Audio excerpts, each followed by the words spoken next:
Congress Party leader Musalia Mudavadi attended a church service at African Independent Pentecostal Church in Githunguri, Kiambu County. Mudavadi called on the Mount Kenya electorate to support his presidential bid, saying his core agenda is the resuscitation of the economy. The government must work with you and for you.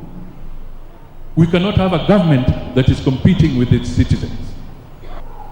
Mimi mkinipatia nafasi, hakuna mtu yeyote ambaye atakuwa na wasiwasi kwamba anaishi wapi, anafanya biashara wapi. Tunataka Wakenya wawe huru kukaa pahali popote katika taifa letu bila uoga na bila kutishwa. I will feel very sad nikiamka katika ile serikali ambao itakuja na nikuta Musalia Mudavadi hayuko. So wewe jaribu, Mungu anaweza kusaidia. Mudavadi says he will introduce good agricultural practices and boost entrepreneurial activities in Mount Kenya region. His counterpart in One Kenya Alliance, Kalonzo Musyoka, was in Redeemed Gospel Church in Embakasi South, where he called on Kenyans to support One Kenya Alliance as it seeks to unite the nation. Ndio mimi nikaamua na wenzangu tuseme kwamba nchi moja, watu moja. One nation, one people. Ambayo haitakuwa na Mkikuyu na Mjaluo na Mkamba na Muluya. One nation, one people, and one nation under God. Na pia tumeona njusi wamekuwa Mombasa wakiungana pamoja na Mheshimiwa Uhuru Kenyatta na Mheshimiwa Raila Odinga. Hao ndio wale viongozi tunataka. Hatutaki viongozi solo. Wewe uko peke yako, unaelekesha Kenya wapi? Tunaomba ule mmoja ashajitenga, sio? Hao wengine wote ambao tuko nyuma ya rais wetu Uhuru Muigai Kenyatta, tuje sote tuungane. The Wiper Party leader also dismissed Deputy President William Ruto's fears of security following the change of security details at the Deputy President's official residence.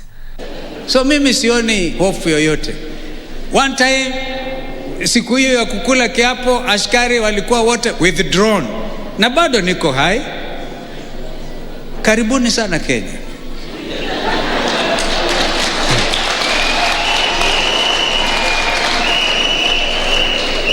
Mtazoea tu. Karibuni Kenya, we never left. Now, the current wave of the coronavirus pandemic is taking a toll on Kilifi County, which ranks the 5th highest in COVID-related mortality rates. For the last 3 years, over 100 people have died in Kilifi as the county government grapples with ways of curbing the surging infections. Among of them is the closure of open informal markets. Now, our reporter Junaid Karisa dissects the dire situation. A cloud of despair hangs over the coastal county of Kilifi as the COVID-19 infections increase and the number of funerals rise by the day.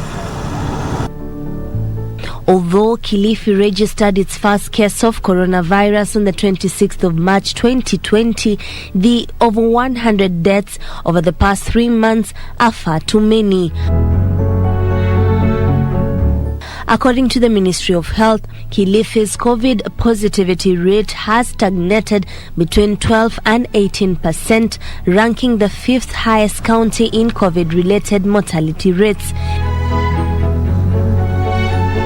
The Amason Kingi-led administration admits that ignorance, particularly amongst the elderly, contributes significantly to the exponential COVID curve. Hatuwezi kuendelea na maisha yetu ya baadaye ikiwa tutakiuka kanuni hizi na wingu la COVID litusombe sote.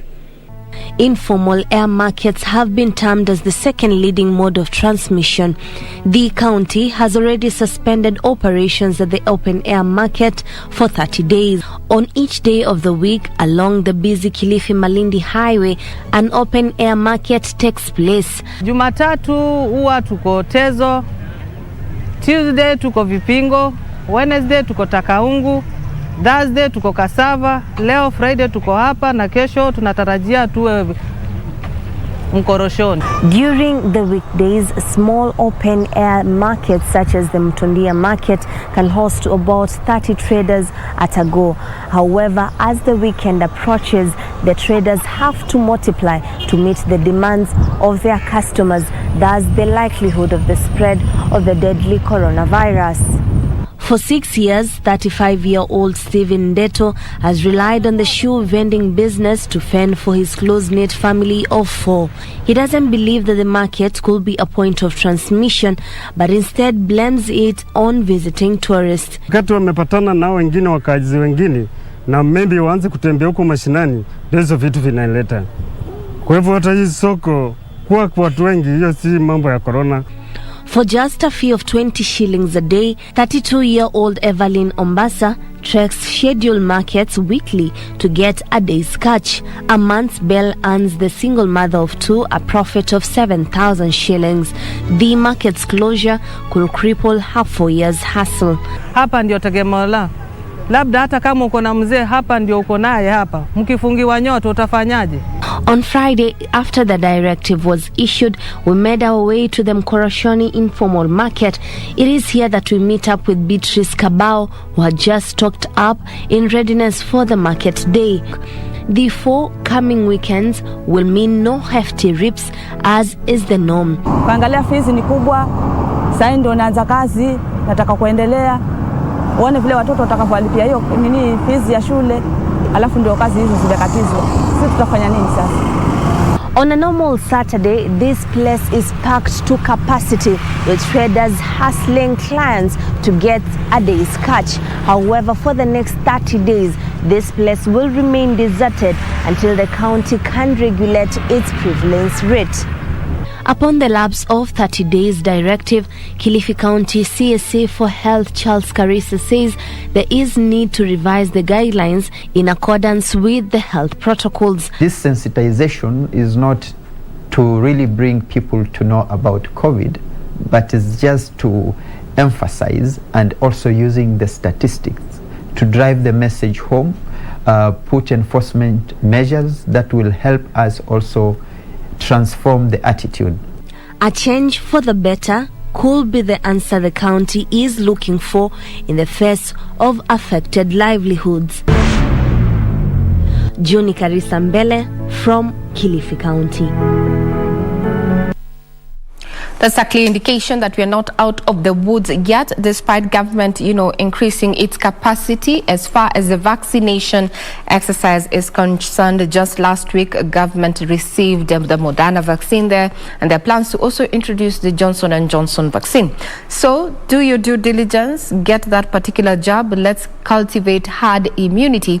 But nonetheless, we have been told that in as much as these vaccines have been approved by the WHO, it doesn't mean that if you're once vaccinated, you cannot contract or transmit the virus. Let's continue being vigilant and our brothers keepers. Now, over 50,000 households at the Osiri Matanda gold mines in Migori County have been forced to relocate after their houses were destroyed by earth tremors yesterday morning. The makeshift shelters, which are mainly used by artisanal gold miners, crumpled following what residents termed as an underground movement, which left visible gaping cracks in the region. Say they were alerted by what they thought was an earthquake and scampered for safety, only to return and find their houses swallowed by the ground. Pia hatujui humu ndani chochote ambacho kimetokea kwa sababu sisi tuko nje, lakini ni mstari wa shimo ambao watu wanatumia kupata mali yao ama mahitaji yao ya kila siku. Sasa kila ambacho kimetendeka huko chini enyewe sisi hatujui.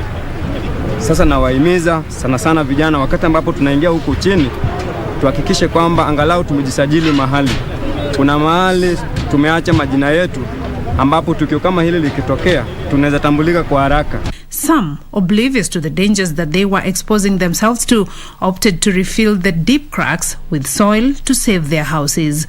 Moses Owigo, who is among the affected, said he felt some underground movement but thought it was the normal mining activities taking place. Minutes later, he saw part of his house sinking. Tunahitaji watu wa Red Cross angalau mahali ambapo tunafanyia kazi kama hii. Tunahitaji wale ambao wanafanya huduma ya dharura kitu kama hili likitendeka. Tusingoje sana kama wale ambao si wananchi wa Kenya. Huenda tukio kama hili kimetendeka kuanzia saa 3 mpaka wakati kama huu. Wale wa huduma wa kwanza tujawahi ona hata kuna mtu anashughulika. Owigo said he has lost goods worth 1.3 million shillings. Osiri Matanda Gold Miners chairperson Kefas Ojuka said they are currently staring at a disaster in waiting and urged those in affected regions to consider moving to safer grounds. As a leadership, we advise our people to vacate the place because we are not sure how long this is going to happen. But kulingana na hiyo kidogo machache tumefanya upelelezi na tukajua hiyo panda wengine iko safe. Ojuka said it's the first time they have experienced such an incident, adding that they will take the necessary safety precautions to save lives. Wenye wamekuwa affected ni karibu they are about between 20 to 25 households. Wamepoteza mali. Matanda informal settlement has a population of close to 20,000 people, majority of whom do underground mining. The miners are now appealing to the National Environmental Management Authority, NEMA, to assess the place and advise on the next course of action, given that it's the breadbasket of the region. Well, that is 50 households and not 50,000 households. We will be keeping you abreast on what is happening in as far as news is concerned, but just after a quick coffee break.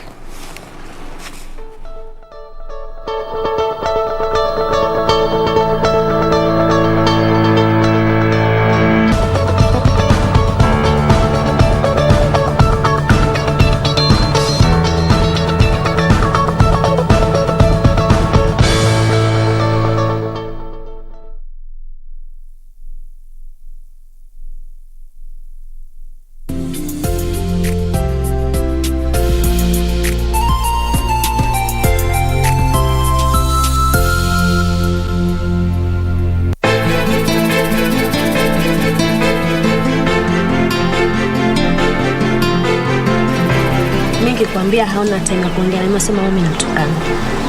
Maya baba kwa nakujali tena sana. Kazi zimepungua, so I'll have lots of time with you.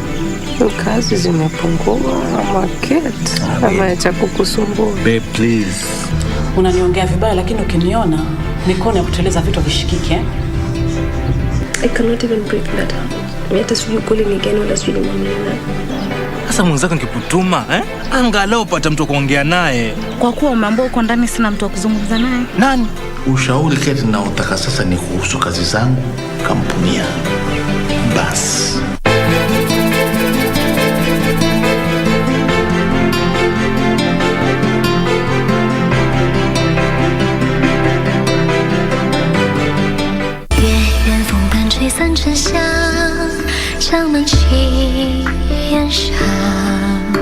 Montaigne, you have finally shown up. Tell me, what is your demand? It's simple. Jingwu, get His Majesty out of here now. Hurry. Majesty. Timur. Don't! Mother! Mother! Yeah!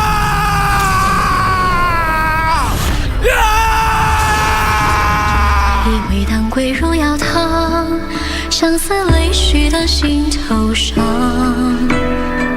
叶儿留守在纸上，要一时。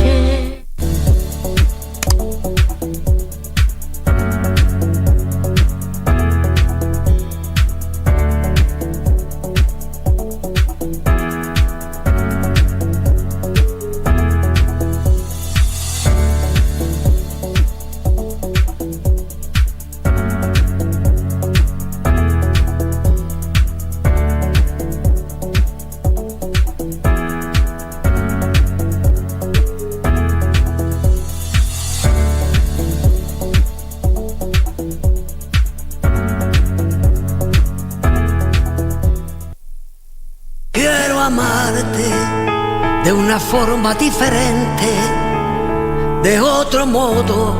You told Celia that you would take care of that when she was about to leave them here. Right here. Here. Here. It's because I don't feel right, Nora. I don't feel fine. I'm so sad.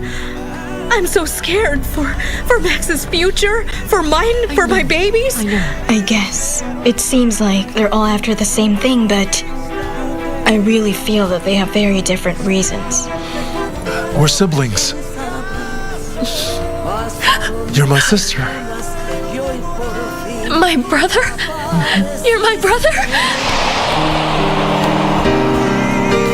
Vamos, recobremos los momentos de una forma diferente, de otro modo, nunca igual al de otra gente, respetando tus espacios.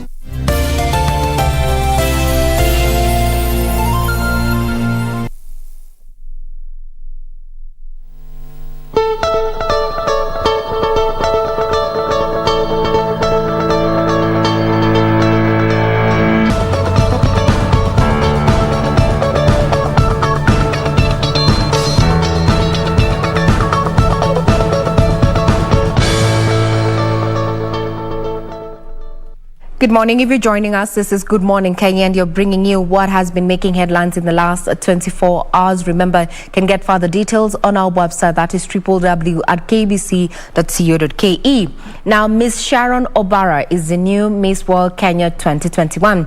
The excited finalist says the journey to the crown hasn't been an easy one, but she's grateful for the chance to represent Kenya on a global stage. Now, speaking during the event that was held at the Trademark Hotel, Ministry of ICT, Innovation and Youth Affairs Cabinet Secretary Joe Mushero assured the pageant of government's support, saying the talent and the beauty that the country has to offer deserves all the support it can get. Ladies and gents, this is the moment you've waited for. Beauty and vibrance characterized the evening at the Trademark Hotel as the 16 Miss World Kenya 2021 finalists graced the stage for one last show in a bid to get the much desired crown.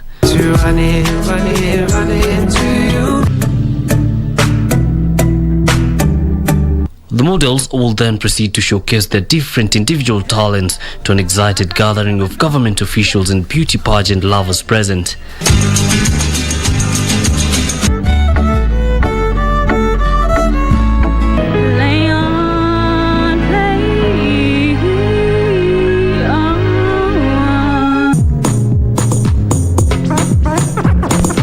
Soon after, guests were treated to different categories in the pageant, including a dance segment, cultural wear, and the evening gown category. But still, baby, don't die young.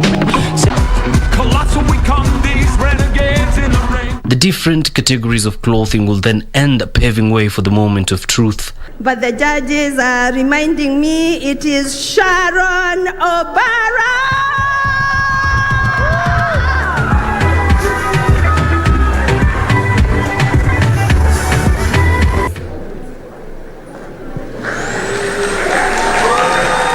Congratulations, and we have a new Miss World Kenya 2021. The newly crowned Miss World Kenya 2021, Miss Sharon Obara, filled with emotions, finally took her seat and crown from her predecessor, Wavinya Maria. Sharon says with the win and the new mantle, she hopes to bring to light awareness on mental health issues. Because the pandemic has taken a toll on a lot of people, especially mentally. So we are championing for inclusivity and ways in which we can help each other to make ourselves better and tomorrow even better. These efforts are set to receive a shot in the arm thanks to CS Joe Mushero assuring the pageant of the government's support. We will step up and we will come and we will support you. I will talk with the Ministry of Culture as well. We will sit and we will come and support you. And what I have seen here today is going to demonstrate even to the rest of the world that Kenya has a lot of beauty. And with the beauty that we have to harness that, and we have to make sure that that is what we're going to use as we move forward. The winner, who was contesting for the second time this year, finished with a word of encouragement for those seeking to join beauty pageants in the future. Don't let the external pressures box you down. It's all about what's in the mind. She will be representing Kenya in Puerto Rico in December at the global competition. Congratulations, Sharon Obara there, our new Miss World Kenya 2021. All the best ahead of that December showcase. Off to the counties, residents of Namatasi area of Mwingi North are calling on the government to provide long-term solutions to drought in the area. The locals say relief aid is not enough, and so there's need to ensure the area is equipped with regular water supply. Details of this and other stories from the county's news roundup. Prolonged drought in Metamisi area of Mwingi North constituency has left many people here with nothing to eat, with some forced to trek for several kilometers in search of water. The situation forcing a local NGO to offer food donations to the most vulnerable in Mwingi North. So my NGO is here, family, to intervene and they help this community. One, to get food, as well as giving every child we have managed to recruit in our NGO our goals. Meanwhile, residents of Mathagesi village in Fafi constituency will now have a permanent water source after the government, through the Kenya Development Response to Displacement Impacts project in Garissa, completed drilling a borehole in the area. According to Water Resources Authority's Garissa coordinator Abdi Umar, the borehole can produce 30,000 litres of water per hour that will sufficiently serve all residents and their livestock. It's in a severe drought now, and I hope this is going to alleviate the scarcity of water in this constituency. We have drilled so far 9 boreholes. This has been the last borehole. The others are already in use.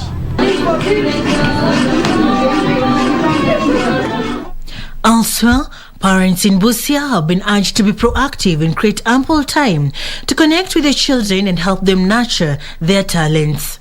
The parents will say that is waste of time. The children are supposed to go to class, they're supposed to read, they want their children to be doctors, teachers. When you hear a child singing, they imagine this is just waste of time. I urge parents of Busia to stop this mentality that talent is a waste of time, talent is misbehaving, talent is for crooks. No. Let us nurture the talent in children. Education stakeholders say parents should take advantage of the half-term break and understand the needs and challenges of their school-going children. Finally, residents of Moya Town have decried discrimination in corporate social responsibility activities from the Kenol Mara superhighway construction. They claim communities in Machakos, Muranga, Kirinyaga and Nyeri counties residing along the highway have benefited from construction of markets, schools, boda sheds and health facilities. Kuna plan hapa ya makutano pande ya Kirinyaga. Hao tayari wako na sheds ya kina mama wa soko, wako na shed ya bodaboda, wako na center itajengwa fish market, na wako na ring road.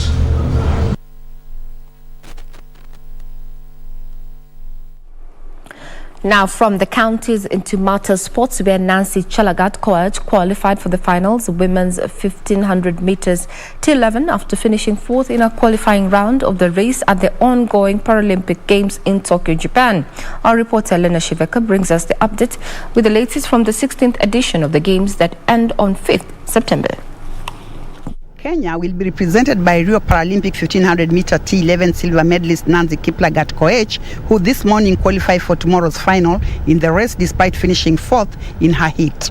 Nancy clocked 4 minutes 51.68 seconds in a heat that produced the fastest times, won by South African Kotse Luzan, who was timed at 4 minutes 49.24 seconds. Nancy and his guide runner, who is apparently his elder brother, Geoffrey Kiplagat, affirmed that their target was to qualify for tomorrow's final.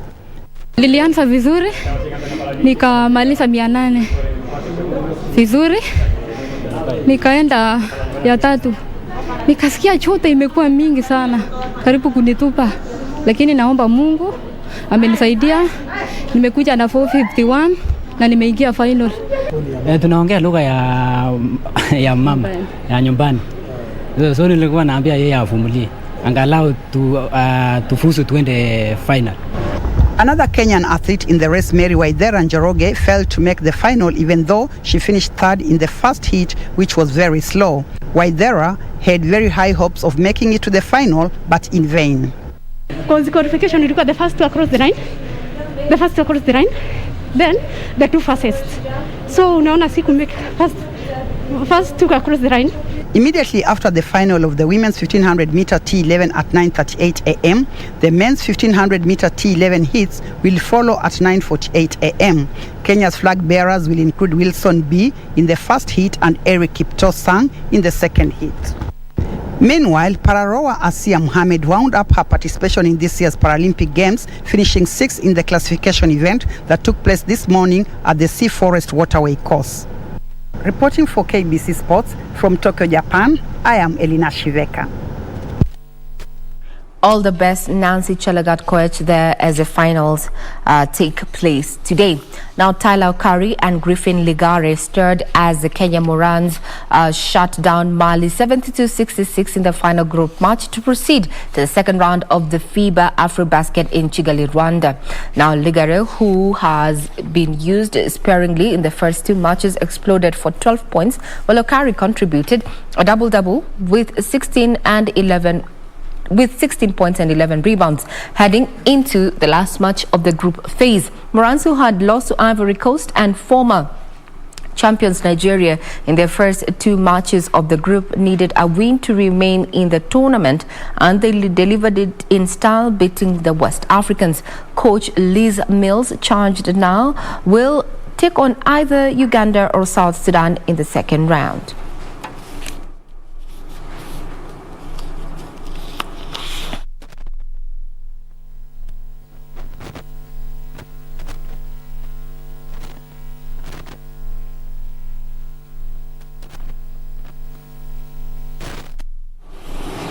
Now, Vihiga Queens began their Sekafa Women's Championship League qualifiers on a losing note after suffering a 2-4 defeat at the hands of Ethiopia CBE in Group B match played at the Nyayo Stadium.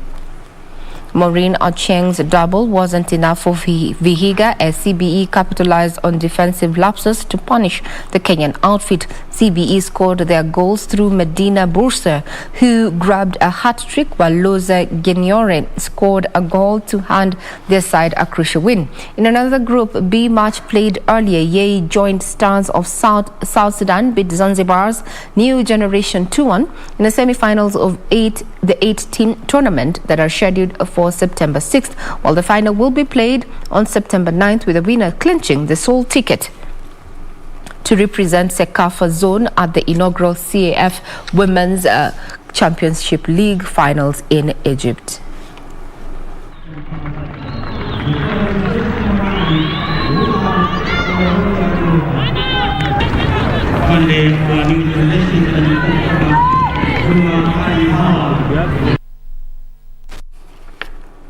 Well, that's that. And just as we started off with an update this morning, just to tell you that there were so many games that were played over the weekend. As far as the EPL match day 3 was concerned, we had Manchester United there taking on Wolves there, or to continue to win. Then 10-man Chelsea held to a 1-1 draw with Liverpool at the Anfield Stadium. And we do not want to remind you what happened on Saturday, where Arsenal lost its game. So do keep it KBC Channel 1. We have updates on matters, sports, business, as well as what is happening in our political area. Remember, it is the season. It is the season of politics, and talking about politics, I'm sure politics is part of Victor's business. As far as Good Morning Kenya is concerned, we're going to be giving you updates on what has been captured in our various dailies this morning. But before that, we take a breather. We'll be right back.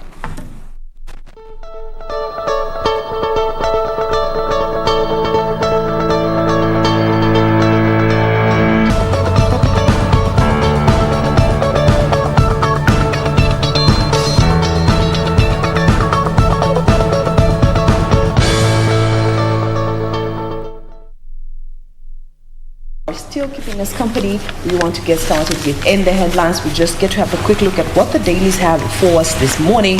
Hashtag still remains to be Good Morning Kenya. I have a copy of the Daily Nation. Not many stories that have been featured here on the front page, but starting with this particular story here on the top concerning the Deputy President's security as the drama continues to unfold, with now MPs allied to the Deputy President now demand the summoning of top civil servants to explain the changes, because as per what is currently the President and the Deputy President are offered the same security. But we have seen what unfolded this past weekend, so we are yet to see how this is going to be playing out today, because some of these MPs have also summoned Victor. Yes. All right. I hope we are good to go. Very well. Oh, yes. All right. So let's take a look at. Let me just check on that. We are doing pretty well. Oh, good. Yes. That's the effect of having our live transmission. Okay, so let's take a look at what's happening on the front page of the Star newspaper. Here I have the Star and the People Daily. But let me start with the Star newspaper. Focus on Tuju and Murathe as party revamp looms. Kenyatta endorsed sweeping changes during meeting with Kileweke. That is a meeting that took place on Friday, and now the president has now ceded ground to make certain changes in the Jubilee Party, mostly from the Kileweke faction. And now they have been given 2 weeks to come up with probable names that will take over the positions of Tuju and Murathe. That is on the front page of the Star newspaper here. And pictorials, there is a story here which I believe Jen will handle this later on in the program. A girl 17 years of age pulled out of school to wed teacher who is 26-year-old in Marsabit. 17 to 26. I may not have Jen will talk about this later on, but pulling a girl who is supposed to be in school, 17 years, should be around Form 3, yes, thereabout, to wed a teacher who is already working. To say the least, we need to get rid of some of this retrogressive kind of culture. That girl should be in school. There is no two way about it. That girl should be in school. A teacher went to school and now he's working. So, right, that lady should be allowed to be back in school.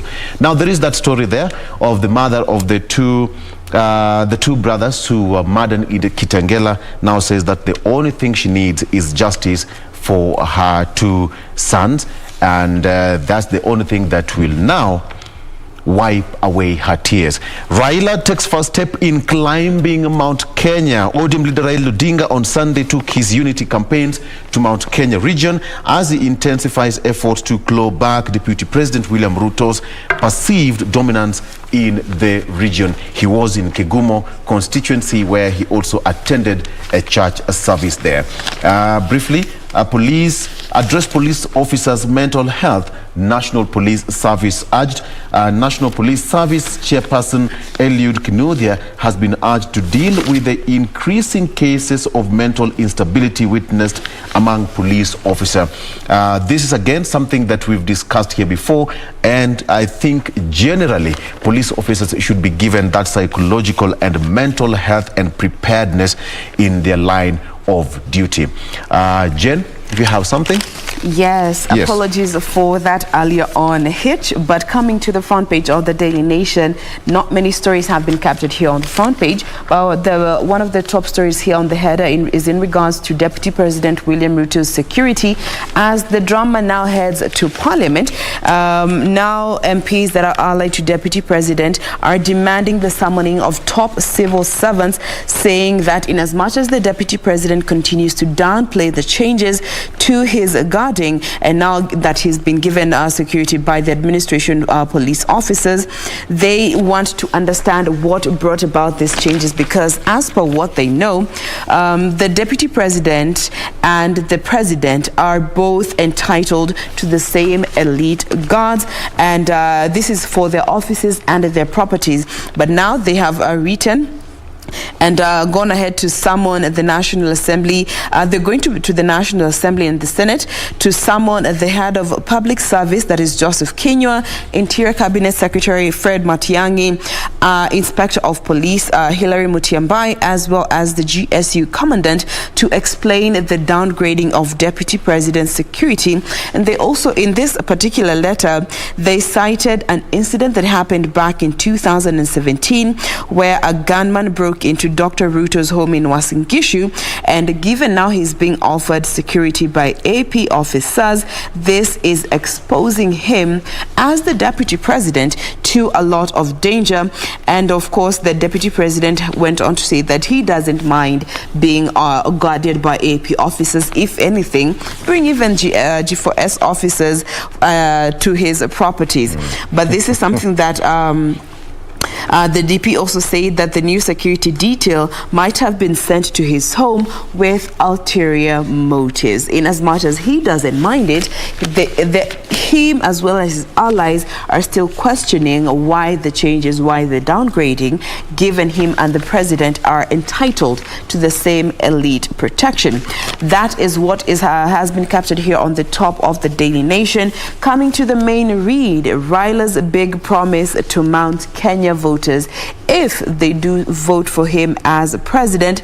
And just looking at some of the pre-election pledges that are being made all over the place, Raila Odinga did declare he's open to dialogue when it comes to defining and getting the best contest partnership from the Mount Kenya region. And of course, this ignited a lot of speculation and people questioning as to whether he's going to pick a running mate from the Mount Kenya region or from his home area. That, ladies and gentlemen, is the front page of the Daily Nation for you this morning. Regina.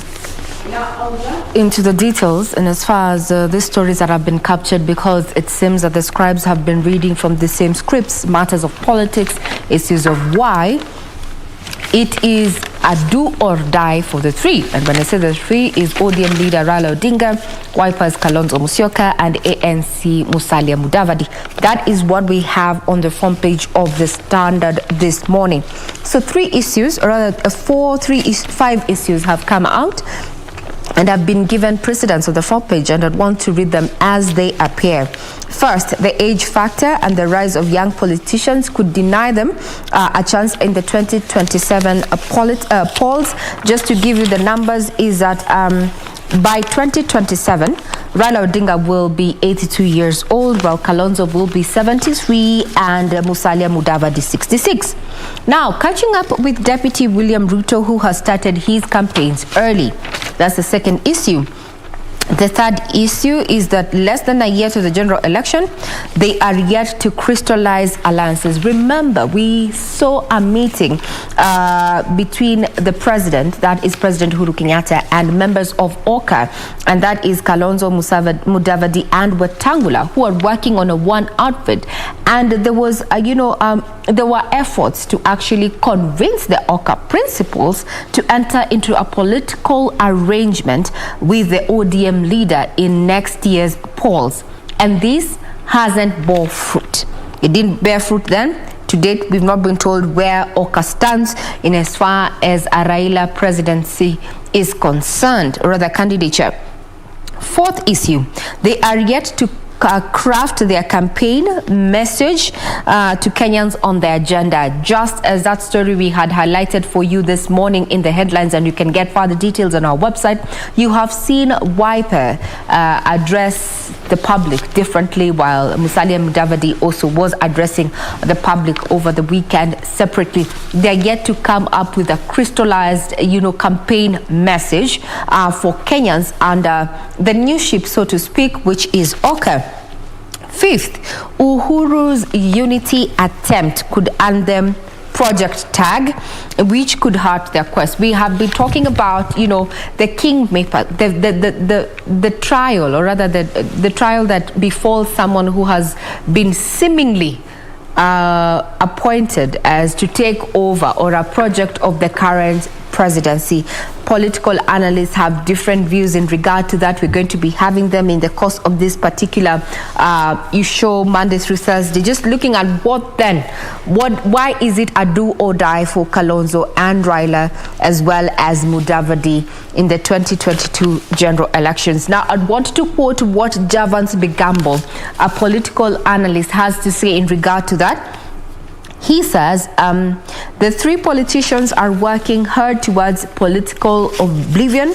They are using the same old tactics, the same path without new ideas, no strategy to charm new voters. Those are words read word by word as presented or written by Javans Bigambo, a political analyst. Remember, we also welcome your view in regard to what we have broadcast, the stories, politics, business, and even sports. You can get us on Twitter at KBC Channel 1. To you, Victor. All right. So there's a story here of 5 people who died after tire burst in Londiani.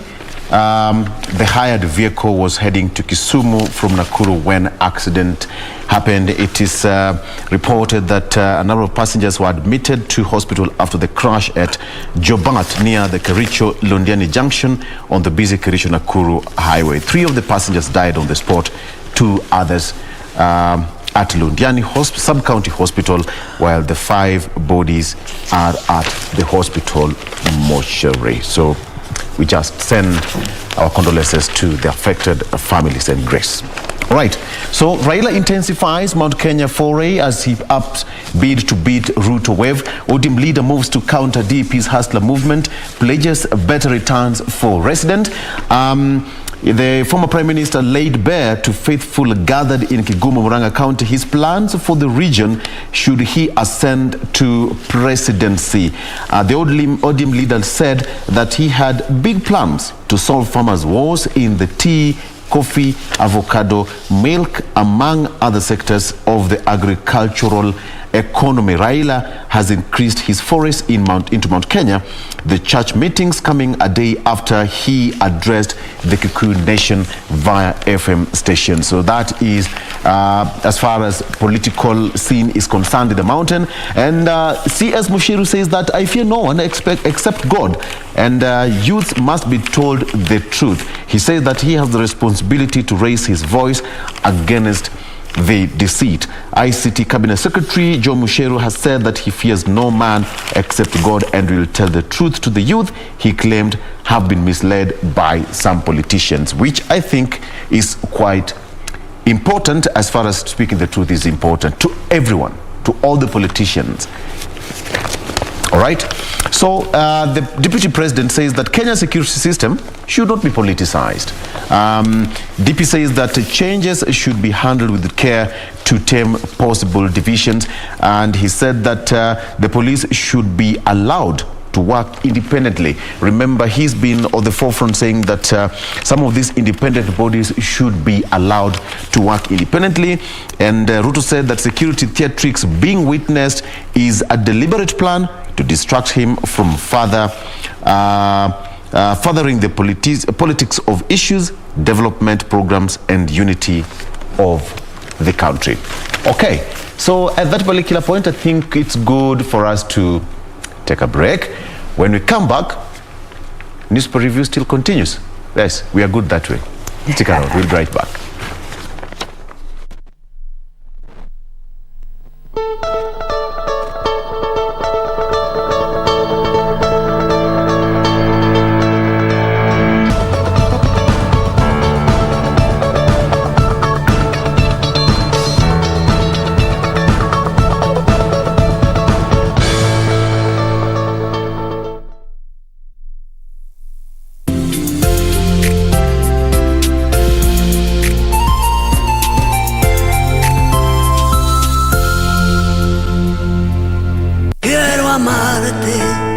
De una forma diferente, de otro modo. You told Celia that you would take care of that when she was about to leave them here. Right here. Here. Here. It's because I don't feel right, Nora. I don't feel fine. I'm so sad. I'm so scared for Max's future, for mine, for my babies. I guess. It seems like they're all after the same thing, but I really feel that they have very different reasons. We're siblings. You're my sister. My brother? You're my brother? Vamos, recobremos los momentos de una forma diferente, de otro modo, nunca igual al de otra gente, respetando tus espacios.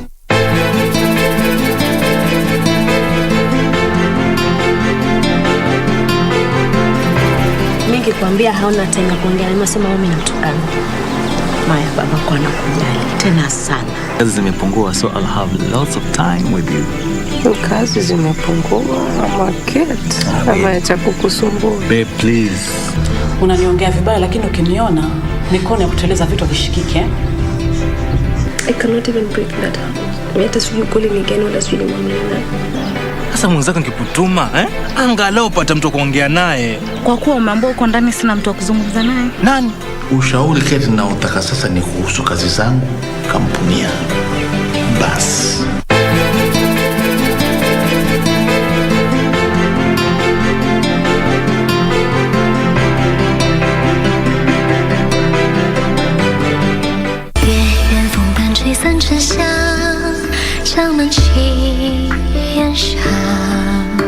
Montaigne, you have finally shown up.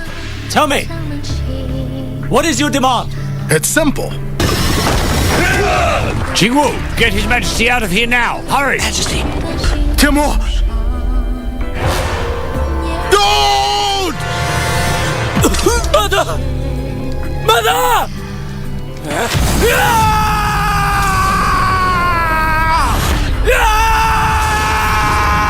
以为当归入药汤，相思泪许的心头上。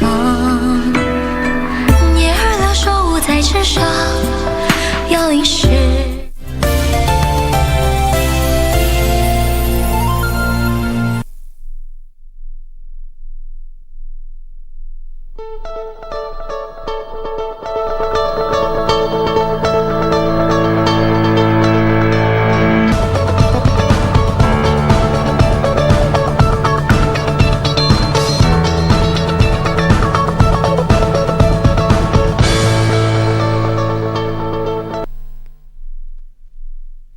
Back. We are glad you are still keeping us company. We continue within the headlines, and just to pick it up from where we left it off with Victor, we come to the Daily Nation and look at this particular story. The main story here on the Daily Nation: Raila's big promise for Mount Kenya voters. Should they vote for him come 2022?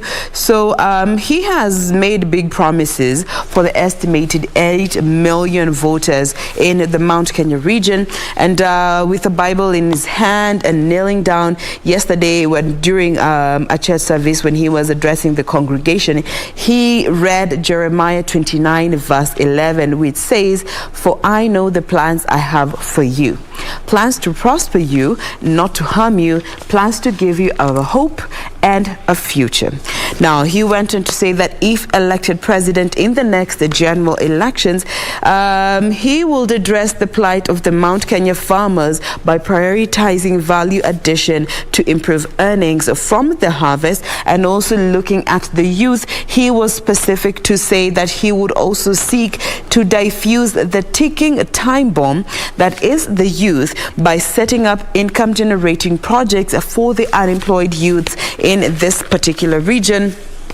And of course, saying that, after having reached a working agreement with President Uhuru Kenyatta, who has been termed as a rival turned ally, and this was back in 2018, March, during the handshake, this of course was the turning point for him and President Kenyatta to unite the Mount Kenya region and of course bring growth and prosperity to this particular bloc, and especially now that he has the backing and the support of President Kenyatta.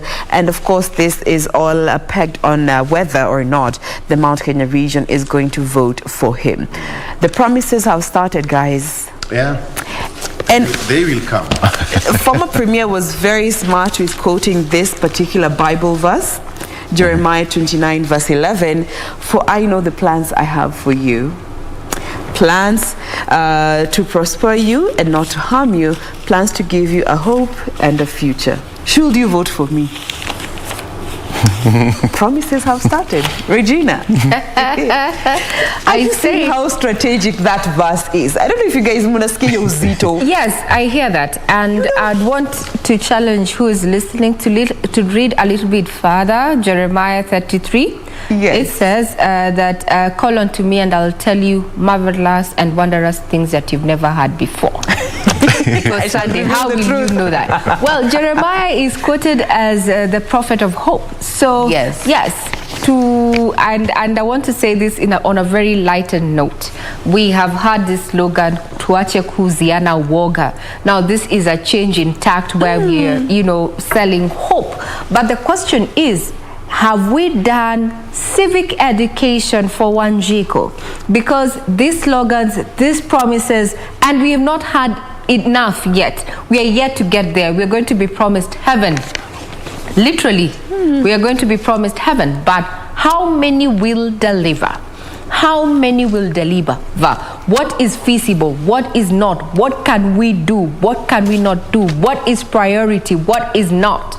Wanjiku needs to know all that. But sad truth, looking at her history, we'll forget all that very fast. We will forget all that and focus on where does this person come from?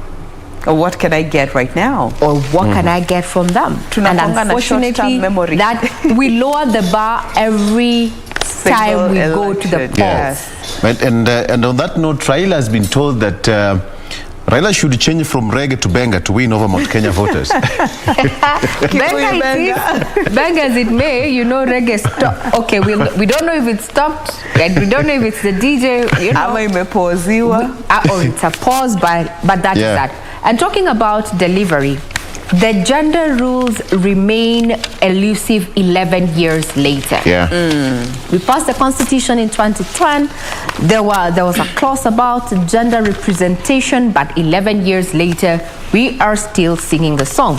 Now, analysts have said that lack of political goodwill has seen bills designed to cure the gender parity die in parliament. We all have been witnessing every time that this debate is coming on, and I'd want to take you up on the recent one where we only had 174 members of parliament present in the house, and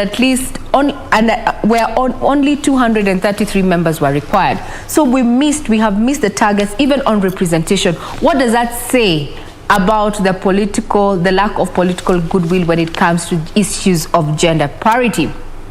The former CJ David Maraga, he issued a threat, so to speak, to dissolve the House if the gender rule was not implemented. But since that threat was issued, nothing has been done. So in as much as we're talking about, I'm going to deliver you, whether it is in canon or I'm going to give you X, Y, Z, what has been done? What is a track record? We need to be alive to the facts and not what we're anticipating. However, the Senate has done well, and then we want to say the Senate has met the requirement by having at least, they have 21 female senators out of the 67 members of the House. Of the 21, 8 are nominated while 3 are selected. We need to do a little bit more when it comes to elective posts of women And I like the way whenever we're talking about politics and where women are concerned, the male counterparts come out and say, women are enemies of themselves because they have the numbers. As far as the Kenya National Bureau of Statistics is concerned, we have the populace, we have the numbers. But how many of us as women vote for a fellow woman? Victor. Yeah. The issue of two-third gender rule has been in Parliament for the longest time, you can remember, and we are almost going to the next cycle of elections, and that has not been implemented to this particular point. So we just hope that at some point things will change. Okay, so let's talk about some business, shall we? State to clear number plates backlog in 2 weeks. That's according to Hussein Dado, who is a CAS. There has been that backlog of number plates at the port of entry, that is in Mombasa. And now the CS says that it will take only 2 weeks to clear the backlog. The government is working towards clearing the vehicle registration plates shortage in the country. It has said, giving a timeline of 2 weeks. This must be some good news to the importers and people who have their vehicles still stuck at the port of Mombasa, at the clearance and forwarding farms. This as more vessels continue to call at the port of Mombasa, bringing in cars, which is adding pressure to registration and issuance of number plates. Now, as of last week, there were over 8,000 used cars imported, registered and cleared at the port after paying the requisite taxes, but are yet to be issued with physical plates. Okay, remember you've seen there's this number plate, which is not the legit one. It's legit, yes, but it's not the original that should be issued by the government or by the NTSA. It's meant to clear all vehicles from the port of Mombasa, either to their owners or to different, car bazaars and different destinations. But now that backlog is still, bringing a lot of congestion at the port, and at least 6 more vessels are also expected to dock at the port between tomorrow and September 9th. Regina, in terms of business, you can remember the backlog that is we continue to experience at the port of Mombasa. What do you say about this in terms of business? Because if we have 3 vessels, at least 6 vessels are overseas, still on the high seas and are respected in Mombasa. In terms of business, how is this case going so far, the issue of number plates by the NTSA and the government at the KRA? Well, talking about business at the ports, we have seen a multi-agency kind of, operation down at the ports. We have KPA as well as KRA and NTSA. Why? Remember, President took issue with the delays and saying that this is one of the reasons that is, holding back businesses, especially locally owned businesses, and said that something needs to be done, or rather efficiency has to be at the clearance of goods at the port. So KPA, KRA, as well as NTSA came up with an agency that is going to help, came to work together to help clearing and forwarding. And what I can say, we've not had much complaints per se. And remember, also, government has also tried and decongest the port, and as far as clearance of goods is concerned. Remember, now we have the ICD. We have the ICD here at Nairobi, as well as the other one in Naivasha there. So it has helped ease a few things when it comes to even getting that particular cargo. So I want to say it was a step in the right direction, and those especially who do consolidated. And when I mean consolidated goods, where you import is like you fill a 40-foot container, but you're not the owner of that particular 40-foot container. There's Jane, there's Victor, there's Doreen, there's Martin, there's Fathili.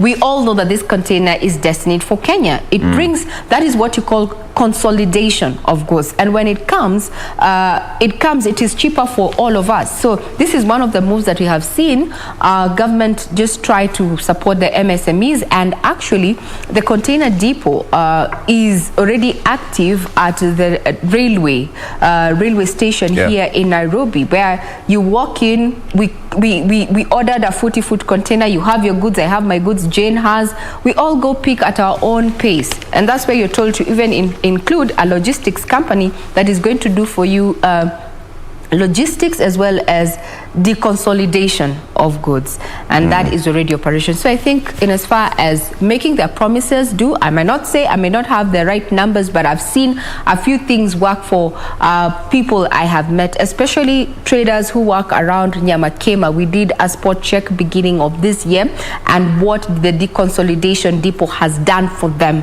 at the railways that is operational. But still something needs to be done, especially with the risks of the high seas and such, and also this movement on of goods during COVID times. Remember, at some point there was a talk of having a force majeure to those people who are bringing in such cargo over issues of COVID-19. Remember, this was an unprecedented issue when it came to COVID-19 and affected maritime business as it is. But I think we are getting back on track. And talking about getting back on track, Kenyans should brace for high cost of power. Why? This is because when COVID-19 struck globally and also here in the country 1 year on in March, there was a decline, or rather the dip in consumption of power. But now it seems that the uptake is up, and Kenya Power has to buy more power from thermal producers. Thermal power is more expensive than any other form of power. So as we continue getting back to where we were in as far as the economy is concerned, things are bound to get thick. Remember, you can get further details on our website, and also look at what the Kenya KBS has to say in regard to where we stand as far as consumption of power is concerned. Remember, the majority of the Kenya members, actually manufacturers, have been saying that the aspect of cost of power is what has made cost of production high, and they always pass this back to you and I, to consumers. So we need to brace. Actually, there's a whole report here in the Standard that says that in the electricity, we are yet to reach the 2019 levels where electricity was sold, or rather was sold at 749 million kilowatts per hour to Kenya Power over the first half year. That is according to KNBS. Now, as it stands, we have consumed, let me see, according to the National Bureau of Statistics, the amount of thermal power consumed over the first half year of this year has increased to 503 million units, that is kilowatt hours. That is a 58% growth from 317 million units that were used over a similar period in 2020. So if you're wondering why the fuel, or rather power consumption is adjusting upwards, well, we are consuming more, and the role of Kenya Power is not to generate power but to distribute power, so it has to buy from someone. And now they have opened up their bank, or rather their account, with thermal power producers. So it's bound to get a little bit heavy. Yeah. And speaking of KPLC, when you buy your tokens, they usually break down for you how much was used on taxes, on this levies here and there, and the actual amount that has gone towards purchasing those units. And even for postpaid customers, they're now moving to, they're called smart meters, where they are doing away with the old meters and now installing new meters that you can actually also you can use the app that they actually put up, or you can go online to check your usage, understand how many units you used in a month, how much 1 kilowatt costs, and you can actually do your own math before they send you the actual reading, so that if there's any error, you're able to pick it up with actual information that they have provided. And I think this is also a step in the right direction in terms of also helping us understand why we're paying so much money when it comes to electricity here in our country. Yes.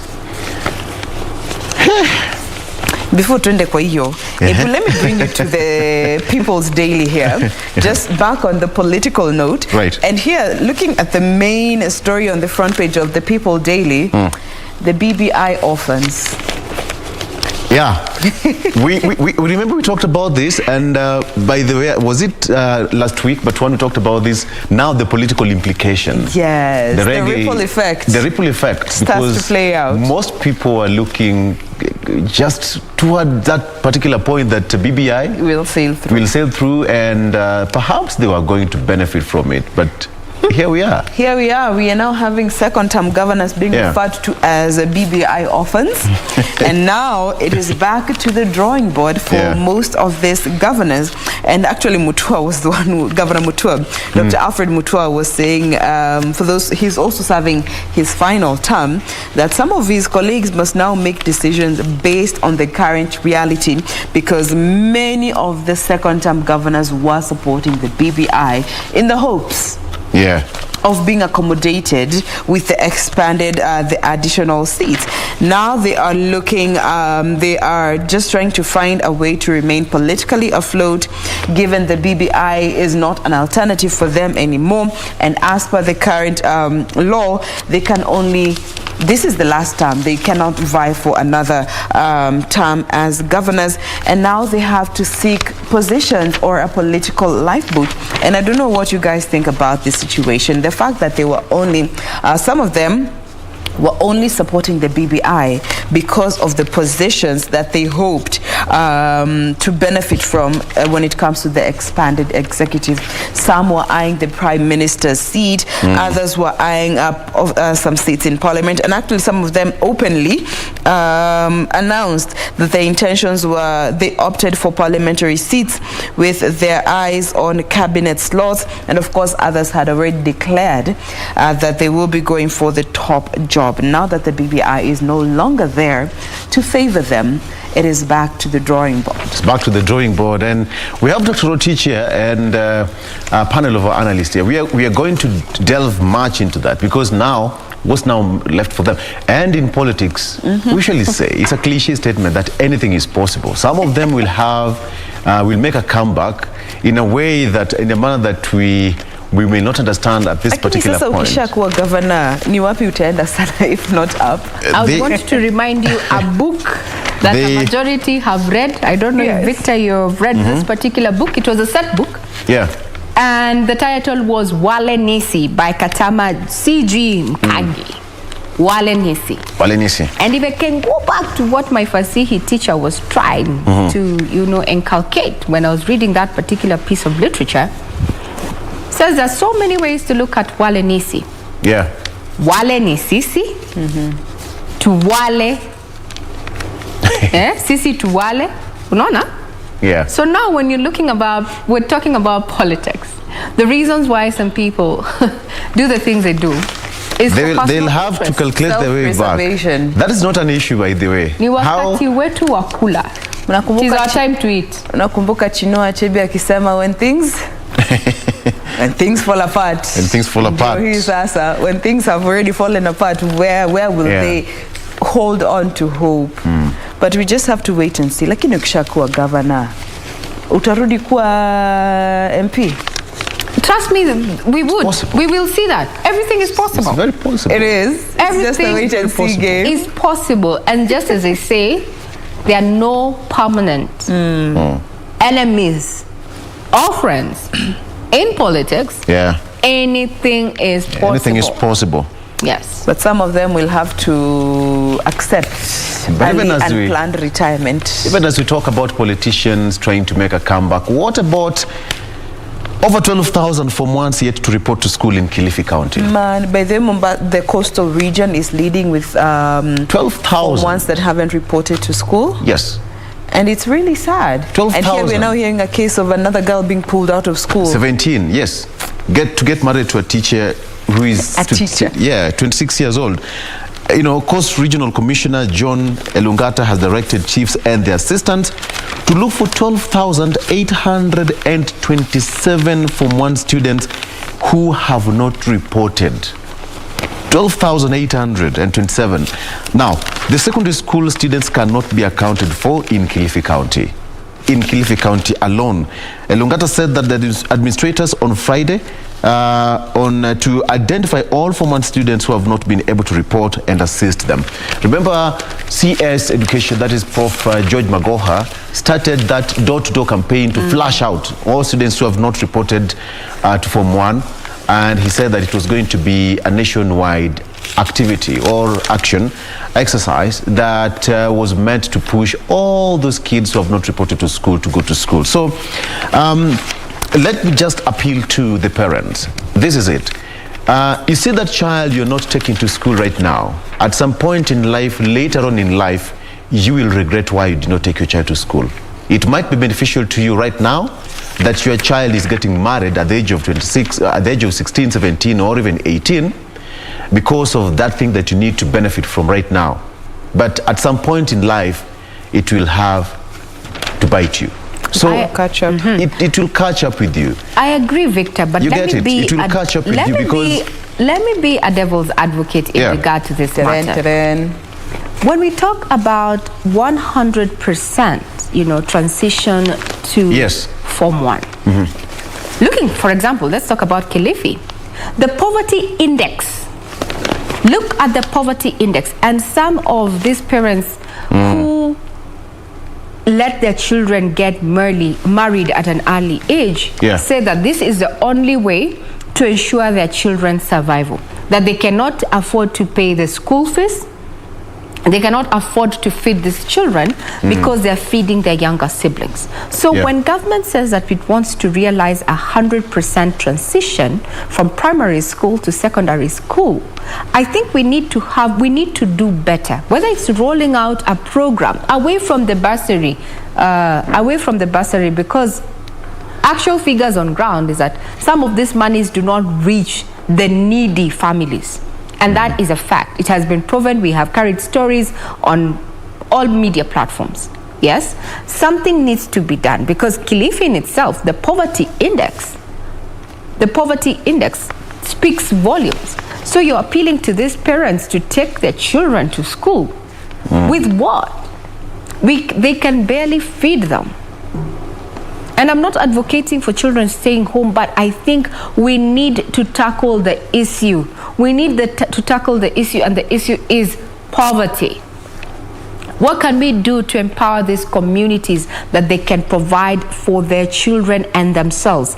Then we are bound to see a change. But if we say we are pushing this 1,200 students who are yet to report to high school, they report. How do they get there? The government, Regina, you might play the devil's advocate, but the government will not take that. All kids, according to the Minister of Education, says, it's been subsidized, and according to CS Magoha, all kids must go to school, whichever way. When you talk of, some of the parents are not able to pay their school fees, they're not able to cater for their needs in school, the government will pin certain parents. In fact, they will come out saying that, we have subsidized the school fees. But when you have this number, 12,000, and if you look at this, actually it's 63%, that's coast region. That's a big number. Here they've also highlighted Kajiado, where there is some 3,000 students who are yet to join Form 1. And most of these are said to be children who are from villages within the Kajiado County that have failed to go to school, the rural villages.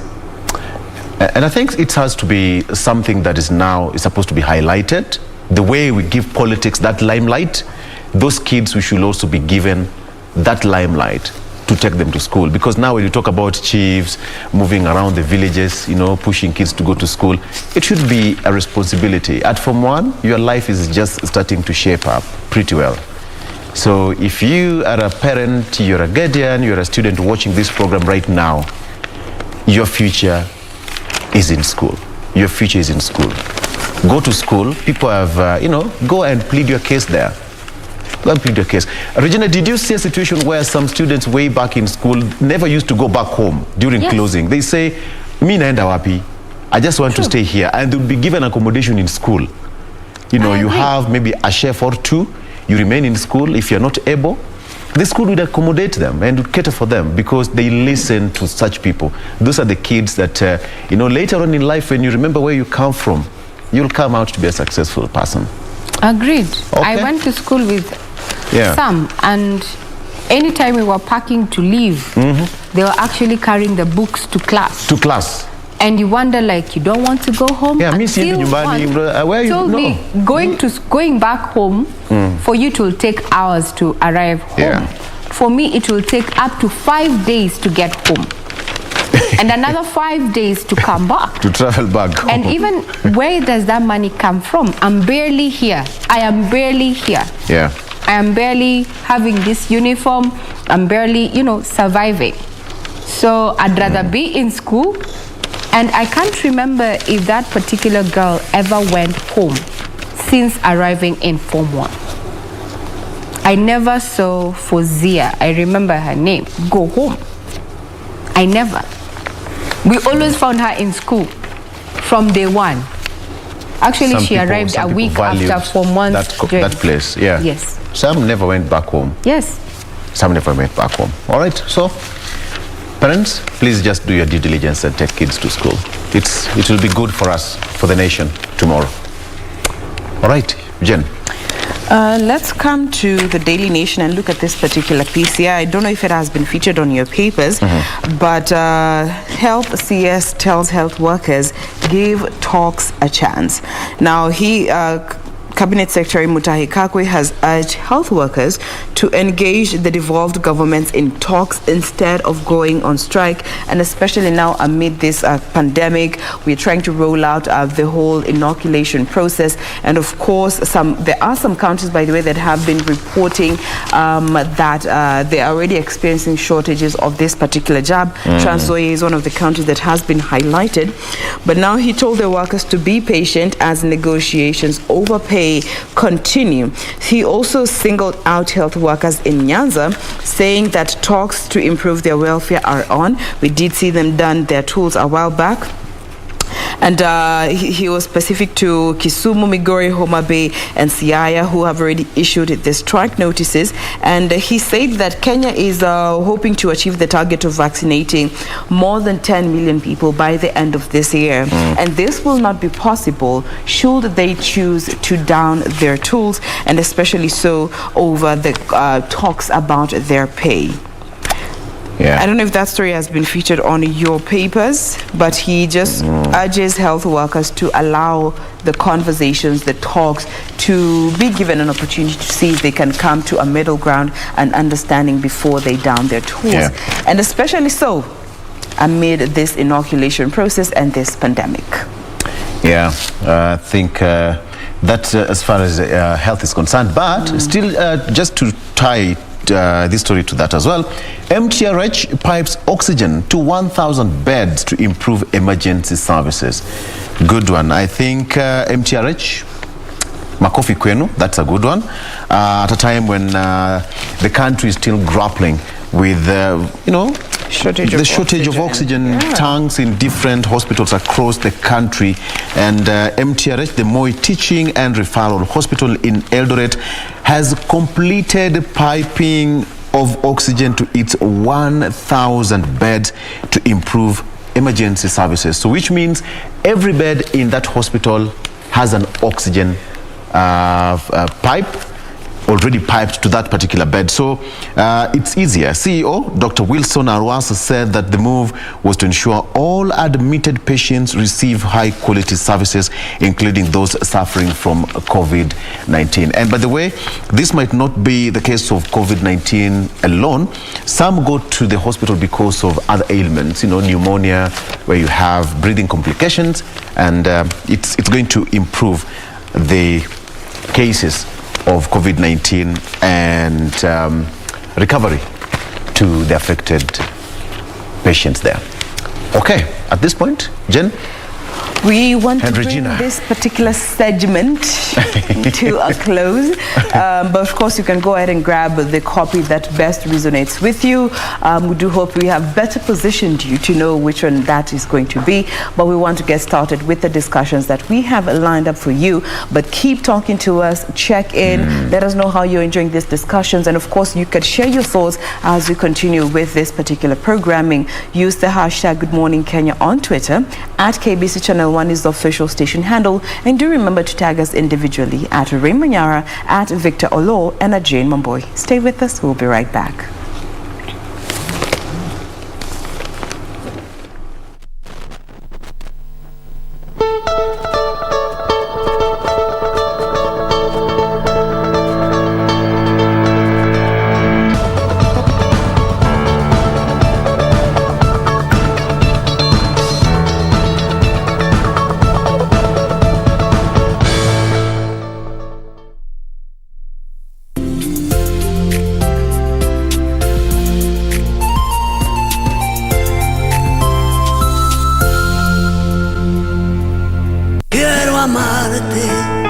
de una forma diferente, de otro modo.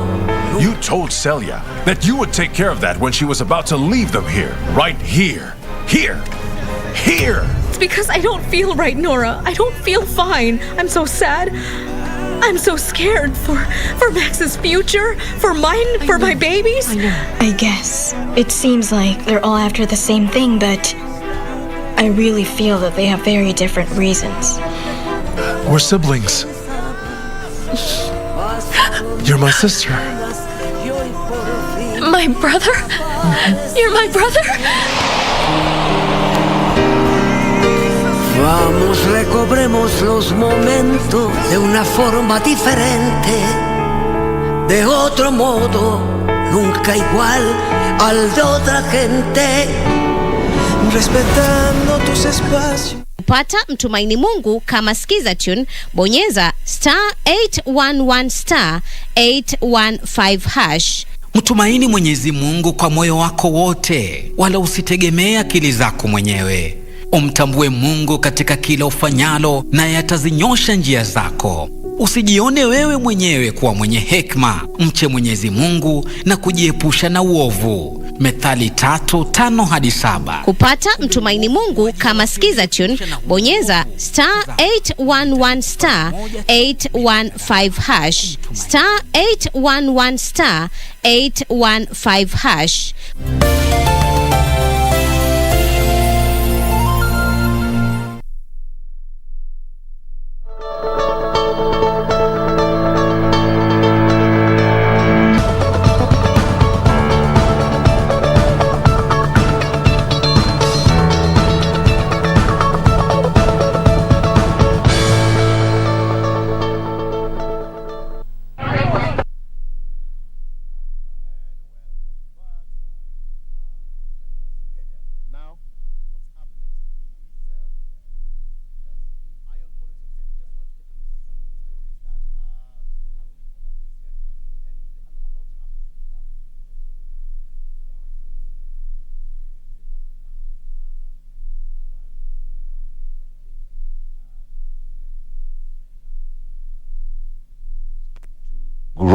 And with me, I am with Dr. Rotich, who is joining me in studio here. Daktari, good morning. Morning, Olo. Karibu sana. I'm nice this morning. Yes. How was the weekend? The weekend was fantastic. We appreciate it. Absolutely, God. absolutely. And remember, we'll also be joined by Wakili, who is going to be joining us via Zoom. As soon as we get him, we'll let him join this conversation. But just to start the conversation straight away, Daktari, a lot happened over the weekend, and it seems that the president has now agreed to let Tuju and Murathe as completely put on the front page of the Star. So look at that. Perhaps the pressure has now mounted. The question is, why? Why did it have to take that long? I think as far as the party progress or progression is concerned, we have come a long way with this great men, Tuju and Murathe. Yes. And you know, the performance of Jubilee over the years now has been their contribution. Yeah. And whether the performance was very poor, whether it has really progressed, actually depends entirely on the two. Because majority of those people who have left the party, per se, because they have not resigned the parties, because we have at the moment a law, those who have decamped by just word but not action. Those who have come to Kieleweke, those who have come to the Tanga group. So all these people have a say. I mean, the two people, I mean Murathe and Tuju, have a big say in all these progresses that have actually taken place over the years. So as you say that the president has actually stayed put with that, I think it is as a result, because when you look at it, between now and the election, making an overhaul change in the party could be very necessary, but some changes are also very drastic changes. Some drastic changes can be very dangerous to the party, especially towards the time when more experienced people actually needed to drive the party towards the successful election. And it is like saying this, Law, you can remember about those who were clamoring that we have to change the IEPC. And some are saying that with the experience that the IEPC, I mean, those who are in position, that it will be very, very, very dangerous to change all of a sudden, because election is just around the corner, and changing that may actually pronounce catastrophic change. Consequences. So in this case, when I look at the party itself, Jubilee, and looking also the time frame between now and the election, actually is more of the timeline now. Of course, it is, and making such drastic changes may result in the worst consequences to the party itself. So in this case, I think they have to remain focused, they have to remain themselves, and they have to also look at the interest of the party more than anything else. Yes, but in terms of timing, that's the question, because it's been long coming. Remember, they said that at some point they were called in State House, they were given a riot act. Some of the estranged members of the Jubilee Party who left the party said they have never had any parliamentary group meeting of the Jubilee Party. And I think, let me tell you, Olo, look, I mean, you don't need to do a lot of studies to know what has really affected Jubilee negatively. I mean, they have lost a lot of by-elections. Yes. And even before then, they have removed a number of members, especially when after 2018 handshake, it resulted in a number of changes, not only in the outward organs of these individual parties, but also even in the management of Jubilee itself as a party itself. Because having many of their members removed, replaced by those from the ODM, I mean, that in itself has impacted the Jubilee very negatively. And not only that, even at the moment when they are now focusing to do an election, most of the members have no longer having the goodwill to the leadership of the party itself. So in this case, they have to sit down, they have to put their house in order before the coming election, actually. I mean, even because between now and the election, hardly 10 months. So in this case, reforming the party, yes, it is necessary. But what are some of the notable changes that would likely to see during this transition period? Because they've been given 2 weeks to come up with the probable names and perhaps people who can, replace, that is Honorable Tuji and Honorable Murad. Let me tell you, with the focus of the two gentlemen, and there has been a lot of complaints among the party stalwarts, especially those who have left to either Kieleweke or those who are in the Tanga team. Their claims have been centered on the two gentlemen. So in this case, it is like the progress of the party has not been able to proceed or continue because there is a roadblock. There are those leaders whom they have perceived that they are the people who contributed to the downfall of the party itself. So in this case, changing the leadership may be very necessary, and it may be long overdue in this case, because for the party to win, it depends entirely on the goodwill of the people, the goodwill of the members. So if the goodwill is already lost, and then you can never stand or have confidence of your own members. So in this case, it is very important that this the party itself must have an overhaul, soul searching within the party organs, I mean the Jubilee itself, so that they can be able to bring on board those people whom the majority of the Kenyans have a lot of confidence. And it is only when Kenyans look at the party with confidence. Let me tell you,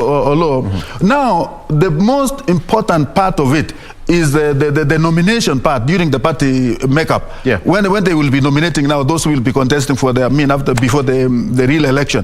So nomination has always been the real focus, because much of the corruption has been done within that time of nomination. So the people must have the party at heart. They must have a lot of confidence. They must have a lot of security in their own party. So in this case, changing leadership is actually key in any progressive party. So in this case, I'm not surprised to see what I'm seeing in Jubilee, because it is out of this that they can be able to reform their party and come up with the kind of leadership that it will bring. The party is about bringing, a party who will be focused on bringing the people. What forms the party is the people themselves. It is the membership. So if the majority of those members who are inside and say, we don't have any confidence in these fellas, and then the best thing is for them to float. Who do they want? Then from there, you build the confidence that is already lost. So I mean, I totally agree with what's happening in the Jubilee setup. Let them have their own way, the way they have to manage their own party. And let me tell you, look, when you talk about the party and the members, so the membership is the one that manages the party. Yes, it is the goodwill of the members that makes the party a formidable party. Look at the ODM. The one's very formidable party. I mean, when they came up with NASA, a coalition of so many characters. And in this case, the party was so strong. And because of mistrust, recently, some of them have gone out, dismembering the party. The original, stock party, which was so powerful, is now being wrecked from within, having individual parties dividing themselves. So the very strength that they used to have, they no longer have. So in this case, even if they are eyeing to win the 2022 election, without that coalition, it is actually a pipe dream. They have to look at it afresh. They have to come together. They have to look at they have to remain focused to the 2022 election. If they need any presidential position come 2022, they must reorganize themselves. Doctor, when you look at the head or the mind of the president, what do you think, or why do you think the president now just decided and say, you know what, we can have a sit down, we can have a restructure, something that, as you've said, perhaps is now long overdue? It is long overdue, Olo, because they have seen this party falling all this time long. 3 years down the line, we have seen people exiting in the name, or exiting in the name, because most of these people, no one has ever decamped a party. Yes, despite the fact that they have allied themselves with these other parties, the UDA, whatever, all these parties have just mushrooming up. So in this case, it is only when all these things happen that it now became real. Because His Excellency the President is the chairman, is the party head. The leader, yes. Yeah, is the leader of the party. And in itself, he cannot sit and watch the party actually deteriorating to its final oblivion. And he has, and let me tell you, the president is here today and he will be there tomorrow. He wants to leave behind a legacy that will be a great legacy for this country. And in this case, and the only way to, to oversee even the changes, he has to oversee under some party. He has to have a party, that is Jubilee Party. So reforming the party, according to him, is a priority number one. Yes, we can say it is long overdue, but it is better late than never, because this is the time that he can do. And of course, most of the coalition, if you could trace back to our history, they are older than about hardly 6 months. So we have about 10 months or 11 months to the election. And in this case, reforming the party is not long. I mean, yes, it is long overdue, but it is not very late. Within a period of 7-8 months, if the party will get organized, they will win back those people who had actually left because of the leadership of this, the two gentlemen at the above. So in this case, once the party has been reformed and the kind of leadership that people will have a lot of trust, I believe the people will come back, those who are members of the Jubilee, they may even decide to retain back. Because let me tell you, the parties that have come up, Moses Kuria, there's another one, Service Party. So in this case, most of the people will actually, they would prefer remaining in the party itself, Jubilee, than forming actually, or rather joining new parties. So in this case, the kind of steps that His Excellency the President is actually doing to reform the party is actually highly recommendable, and it is actually good for the party itself. When you look at what's happening politically right now, Jubilee Party is said to be having talks with ODM to have a coalition ahead of 2022. So you'd imagine that going to a Jubilee Party having a coalition agreement with ODM, and yet they have not put the house in order. Perhaps that would have created a lot of turbulence during the coalition making process. You see, there is not like confusion. Let me tell you, Olo, politics, there are a lot of confusion in politics, always. Because of the competing interest of so many people and parties also. So there is no day. I mean, when you look at politics, I normally equate politics with the Matatu sector. It is a very disorganized sector, and you try to bring it organized, but because of the varying interest that is in the sector, of course, you may not have that kind of coming together. So even in politics, look at now Jubilee, they want to organize their party, And of course, with all the mind, Jubilee knows that it cannot win alone. It has to have a coalition with another party, a strong party. And in this case, after the handshake 2018, I mean, Right Honorable Raila Odinga and His Excellency the President, who is actually the leader of the Jubilee, if they can think and to come up with a coalition before 2022, I think it is a healthy thing. And so to not only that, Bwana Olo, we also have other parties. We have the ANC party, which is eyeing for coalition. Now they are coming up with Oka. So Oka, coming up together of Kalonzo Musyoka, Gideon Moi, Musalia Mudavadi, Wetangula, all these people are now coming up to form Oka, the One Kenya Alliance. So in this case, even One Kenya Alliance would require to come to coalition with other parties. So in this case, they are also looking out for the probable partners. In fact, I was thinking that very soon Oka will really go back to the same coalition with the ODM. But somehow it seems Mudavadi is actually sticking to his gun that they want to go on their own, and that they are eyeing for the presidency. And yesterday all of them were in Mount Kenya. Right Honorable Raila was in Murang'a, and then Mudavadi was in Kiambu, and Ruto was in Nakuru. All these things were happening yesterday. So in this case, it means that now they are now focused on looking for votes. And then maybe even as the individual parties organize themselves, like the Jubilee, as the parties organize themselves, like UDA, as the parties organize themselves, like now the ODM. So all these parties would require one another. In the end, when we shall be about maybe 6 to 5 months to the election, most of them will begin to reason. They will begin to sober up, because now they will know that yes, if I don't have a coalition, with so and so, I may not be because coalition actually is a method that they have defined to win. They cannot win. Any single party, cannot win without a coalition. And that is why I'm foreseeing that all these parties will finally agree to form coalition in one way or another. There will be those who will be coaliting between them, like ODM, maybe Jubilee Party. There will be those who will be in UDA. There will be those who will be in Oka. All these things will finally come together.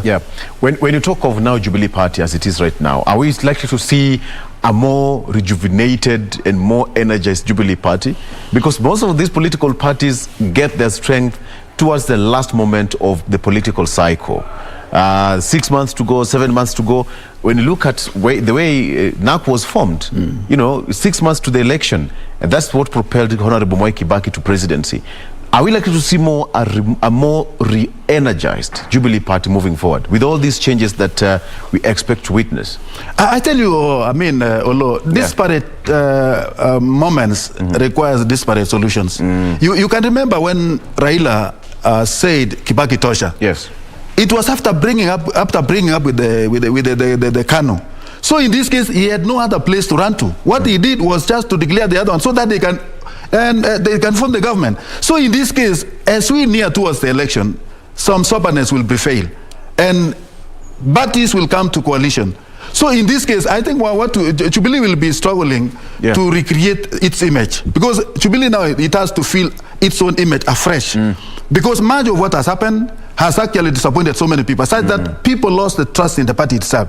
And that trust which is lost, they must actually fight to recover. They must create a positive image towards the party. People must feel secure when they're in that party in future. So the focus that those who will be taking over the positions in this party should mainly focus not only in coalition, not only in actually bringing people to change the party, but they should also struggle to build the image that's already dated. Because once your members actually trust you, it is only when they are secure that they can support you. So the parties must be a place to run to. They must be safe. So in this case, as we go ahead, I'm not foreseeing a strong position whereby these individual parties will undertake and say that I will not form a coalition with so and so, I will not form a coalition with so and so. What they are now doing, they are solidifying their position to be able to have a better bargaining power. Because when you have more members, when you have more support from the ground, other small parties will come to you. They will end up in you because what they want is to use your wings to propel themselves to the 2022, to form the government. Absolutely. So in this case, forming the 2022 government is actually the main focus. It is the main call.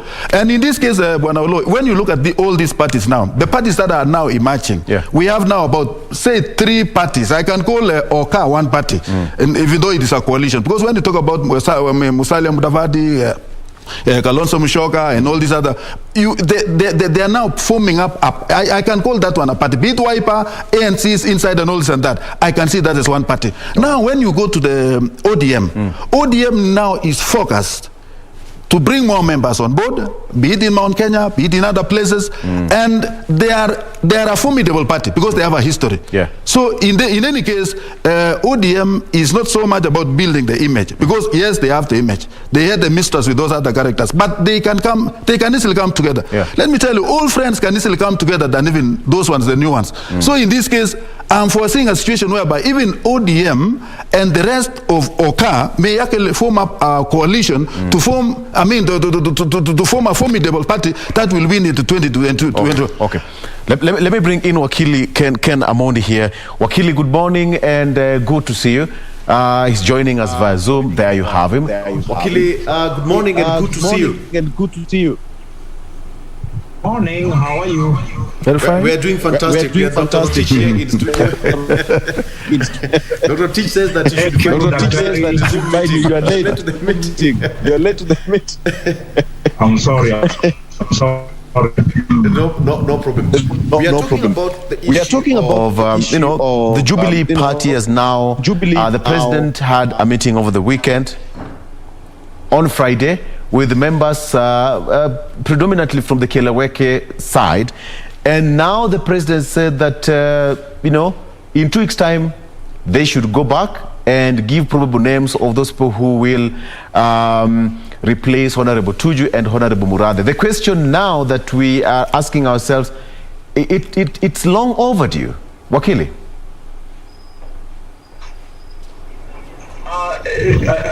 It's true when you say that at this particular time and approaching the general elections, then this is the time when parties are now positioning themselves. Of course, I've been following the discussion, and it is true that in Kenya, we need, or rather, you need a coalition to be in a position to form the government. Yes. And you know that when it comes to position within such coalition arrangements, it's all about the numbers. And so, to that extent, all right. Okay, Wakili, we are trying to connect back to you briefly. Just hold on there as we organize that audio bit, and we'll be back with you briefly. Doctor, just to join where he's saying that, it's an election time, and we are likely to see more friends coming together, pre-election pact and post-election pacts. Is this what we should expect, what we ought to have expected from Jubilee from the word go? I think, looking by the events as they are unfolding, 3 months from where we are seated today, we are going to see a lot of coalition or friends coming together or parties coming together. Because, I saw some statistics, not even some statistics, some ratings about the position of His Excellency the Deputy President as of now. And they are rating that it is, Deputy President in his popularity is over 60%. And 60% in this case, what they are now saying is that, like yesterday, Macharia told Raila in one of when they were in the charge, that we are telling you that things may not be very easy, because already if election will be done today, His Excellency the Deputy President will take the lead. And that is what he confessed. And then when Kanini Kega also stood up and he said that you have to campaign, we have to do a more extra job, because this popularity, the poison that has been, they call it poison. The popularity of His Excellency the Deputy President, Kanini Kega Naita, they have actually poisoned the people. But of course, that is politics. So in this case, what we can safely say as of now, even though they are saying that according to the ratings, about 60%, I perceived His Excellency the Deputy President is about 80% now, to be very candid. And catching up with him. You remember last week, Olo, when I told you that even as things are unfolding, politics will not change. Politics in Kenya, we started immediately after 2017. Yeah. And all this time we've been politicking. So in this case, to say that things may change so much, I am not foreseeing that. What I can only see, there will be coalitions. But these coalitions may not do anything much because you are talking of the same numbers. Unless if Raila would be able to marshal the support from his original basis in all these places, yes, you'll have a say. But as it is, as things are prevailing on the ground now, you look at the deputy president. He's not eyeing so much about the coalition, but he's eyeing so much about the common man. And in this case, going to the ground, and even that's why Macharia was saying, if the election is done today, he is eyeing, because the political terrain this time, is not determined by those people above the hierarchies. It is determined by the small man on the ground. You get the people on the ground, they are saying, no, we are not following that thing. And that is why politics of this time is very complicated. You cannot compare the politics of today and maybe the politics of the years. In this case, the man on the ground, these small people on the ground, are the people who are going to determine the leadership come 2022. And that is why this hustler narrative is actually buying so much in most of the places. And of course, they will have to do a lot of, those who are opposing His Excellency the Deputy President will have to do a lot of damaging to reach where he is. Otherwise, it is a tall order. It's a tall order. Now, just to wind that on that particular point, the President has been quite so quiet on the Jubilee Party restructure, but now ceding ground. At what particular point are we likely to see the President now coming out fiercely as a party leader of Jubilee? Because when they're going to have that pact with another party, then it means that the party leader himself must also come out so strongly and give the face of the party. Are we likely to see that? And at what particular point? If you look at what His Excellency said during the meeting with the Mount Kenya people, and he did actually express that he's not going to support any individual. I mean, I don't know. Now, when the President said he's not going to support any individual among the members of Parliament, and these are his own people, he's not going to campaign for them. So in this case, at what level is he going to campaign for the party? Somehow, what I'm seeing in the back, what I'm really seeing in his mind is that he wants to have a peaceful exit. He wants to have a peaceful, because in future, because you remember during his interview, he said that he's not the one who is going to give people, the positions. But what he has been doing, he has been, committing himself most of his time to fulfilling the pledges that he made to the people of Kenya. That is what His Excellency has been really explaining in most of the forums that he has actually spoken. And what he's saying is that since he is not in his, it is not in his capacity to give to anybody a vote, it means he may actually likely to have these people ask for their own votes. That is why Raila has gone to Mount Kenya, Ruto has gone also elsewhere, Mudavadi and all these other people. They are seeking for. So I'm not foreseeing a situation whereby he will come in a very strong way, playing politics actively. He may decide to go passive and then concentrate on his own agendas until he can finalize his term. And I'm not foreseeing that thing. Now, for those people who already decamped from the Jubilee Party, and with all these changes happening, with all the coalitions happening, perhaps in your own estimation, do you see some people trooping back to Jubilee Party? You see, Olo, in Kenyan politics, the people are aligning not to parties. They are aligning to the individuals who are in their positions. People look at Raila, people look at the Deputy President Ruto, people look at Mudavadi, people look at all these contestants. So most of them, they are actually behind their preferred candidates, not necessarily the parties. Kenyans can vote through any party. They don't, like those now who have become who are actually in a UDA. I don't foresee a situation where they will come back to the Jubilee and say it is a home. Because they are identifying themselves with their candidate. And in this case alone, what is going to happen in the days to come, people will be looking at the possible winners come the 2022 elections. People would wish to align themselves with the possible winners, especially among the presidential candidates. So in this case, parties may not really matter much as we go along. They will have to see who is actually, who will win, who is likely to win. They come to 2022 election among these presidents, and they ally themselves with them. And of course, politics is about the interest. Like now, those people who are within those who are in Mount Kenya, majority of them have been eyeing that His Excellency the President was going to campaign for them. But after the meeting that they had, it is now very clear that everyone for himself, God is God for us all. Yes. So they'll be fighting for their own feet. So whichever party that they will ally themselves to, it doesn't matter so much. What matters is that who is ready to campaign for them. If the Deputy President will say, I'm going to Mount Kenya and I will campaign for some few individuals, he will have to get that kind of constituency that they're actually supporting him. So in this case, it is a scenario that we are actually, foreseeing coming ahead. Okay. Dr. Let's leave that. The question is, we've seen Honorable Raila Odinga making numerous trips to Mount Kenya. For the last 1 month or so, some people would say that he's facing the mountain, quite literally. Hey, Right Honorable Raila Odinga. So there was a perception that was in many of the minds that Raila was not welcome in Mount Kenya. But that was never, and that was not true. And when Raila made his inroads to Mount Kenya, he realizes that kumbe there are friends there. There are people there who are actually, it's actually a fertile ground. Yeah. So in this case, because he wants to inherit the president, come 2022, there is no way he can miss to go to Mount Kenya. But you see, the most unfortunate thing is that Ruto started this campaign long time ago. Yeah. To me, Ruto is already at the top of Mount Kenya. And Raila is climbing. That is how I can say, because he's the one welcoming. Ruto is the one welcoming. So how many votes Raila will pick in Mount Kenya remains to be seen, because politics is so dynamic, and you cannot say I've won until you get the votes.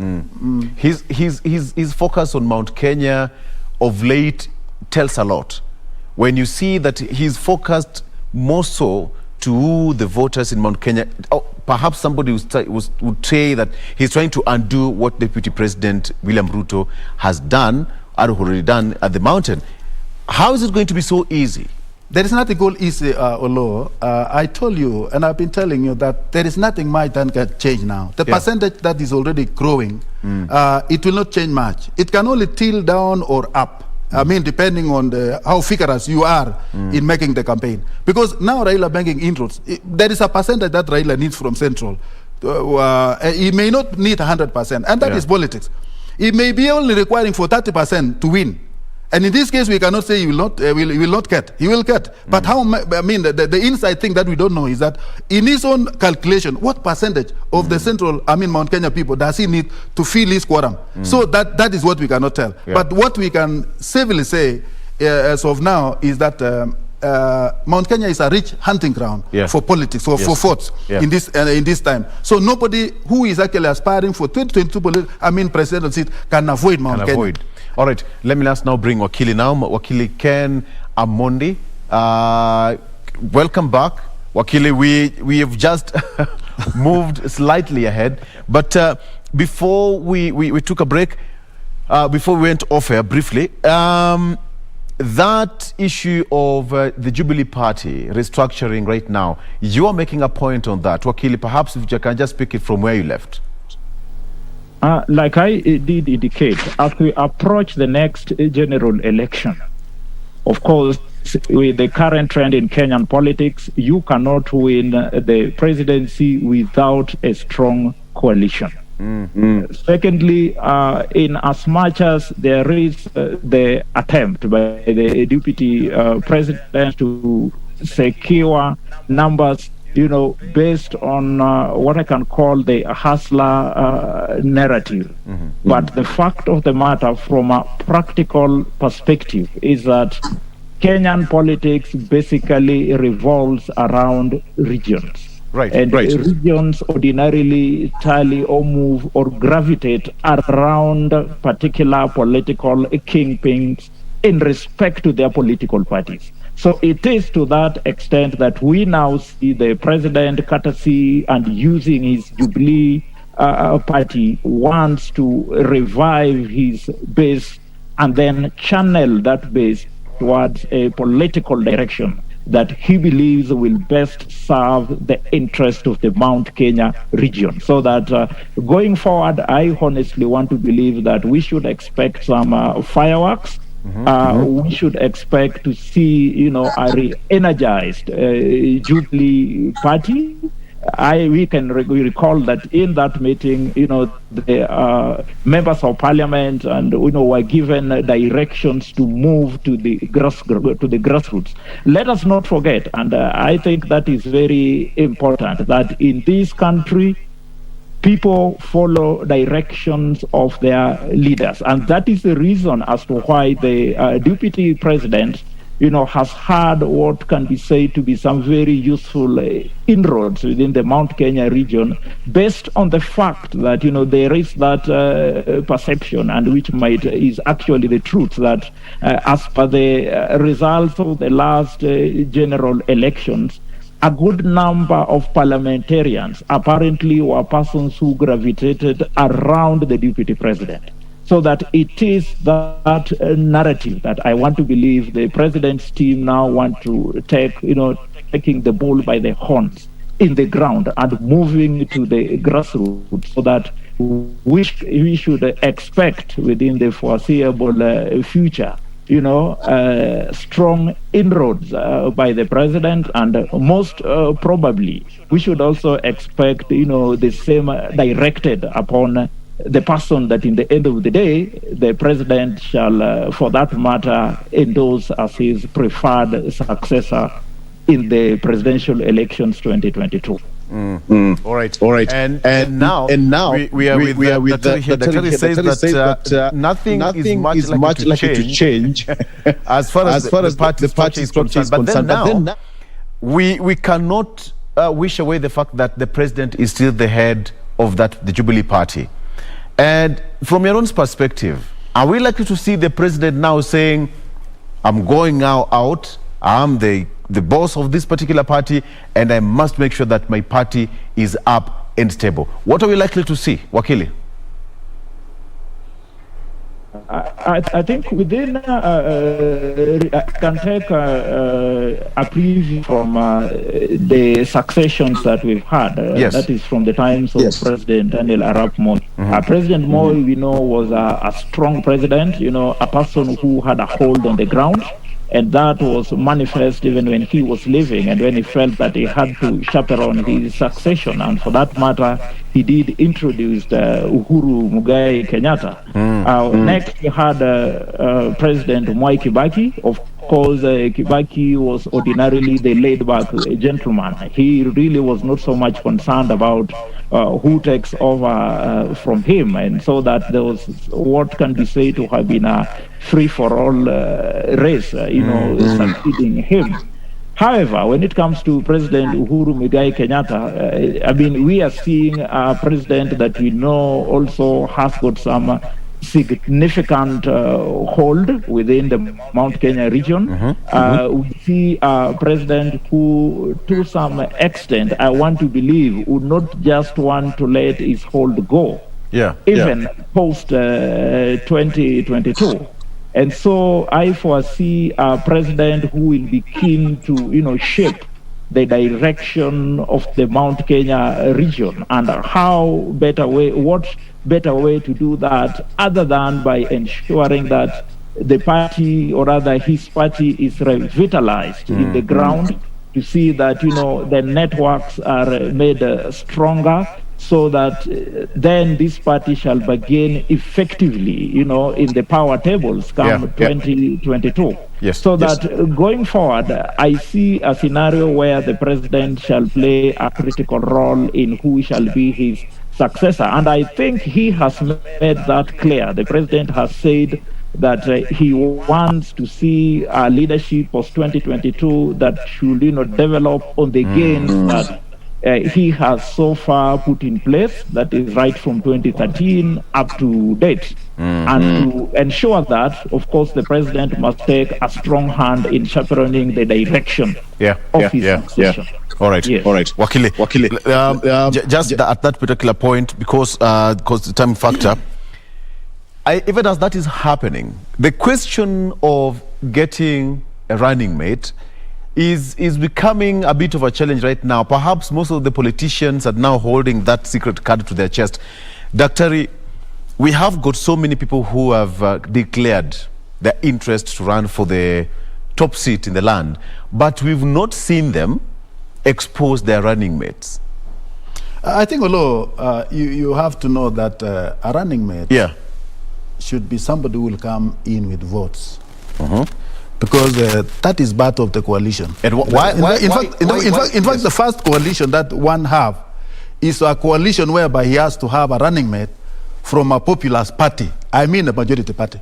In this case, what you want to do, when you are actually bringing in your candidate, he must have, he must be coming from a very strong background. Of course, that may not be necessarily the case, but in this case, the 2022 election, going by it, and that is why somebody was suggesting that all these candidates may actually end up having the running mates from Mount Kenya region, just to have it as a bait to bring on board Mount Kenya to feel that they are in the next government because they have one of their own being the deputy president. So in this case, such is a possibility. Looking at the background of somebody, looking at the maturity, the support that he has, and of course somebody who has a name in the community itself, because you don't just go for anybody. You go for that person whom, according to the opinions of majority of those, where the backyard where this probable candidate is actually coming from, he has to be somebody with proven record of support from his own people.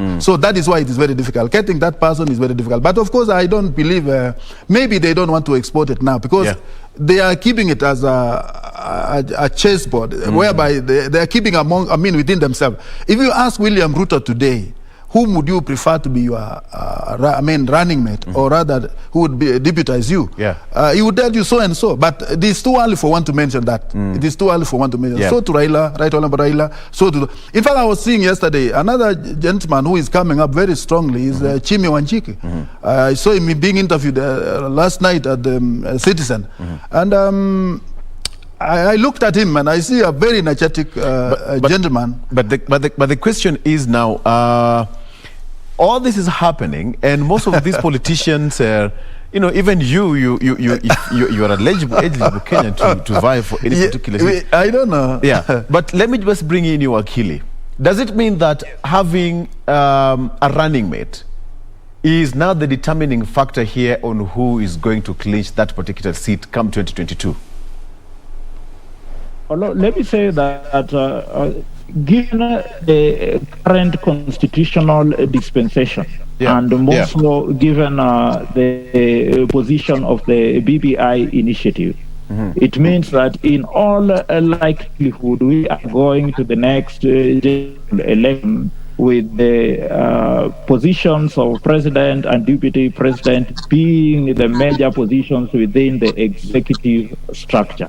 And to that extent, whoever shall be, taking the deputy president position shall be key in terms of determining who shall win the presidential election. And let me also say, and I want to agree with the panelists, that it's all about the numbers. It's all about your capability. In fact, in most instances, it's not even about the chemistry.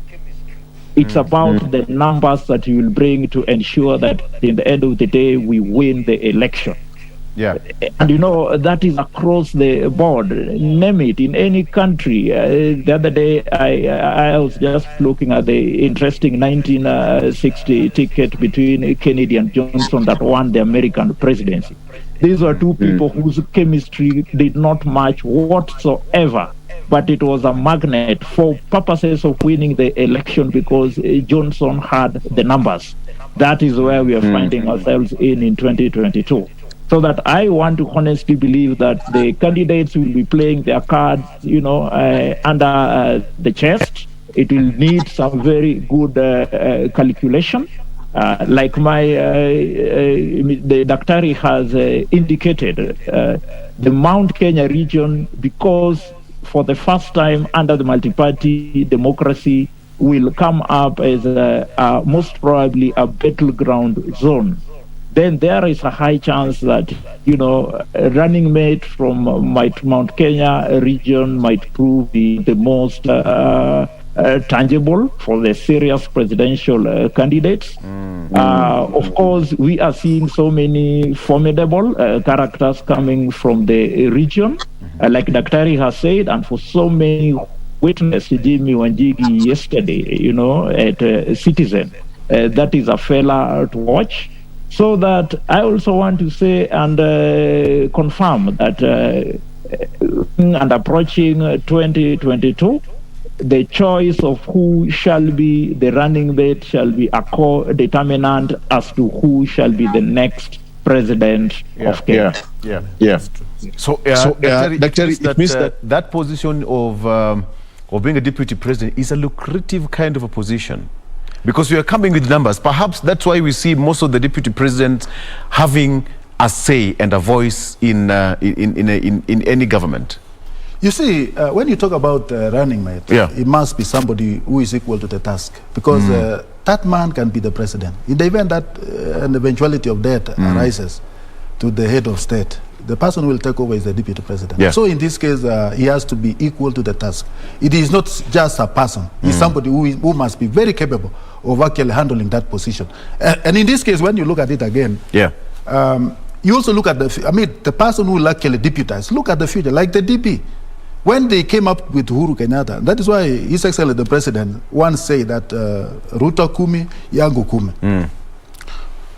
During those days when they were very close, and in this case, everything was backed on you now, me next time.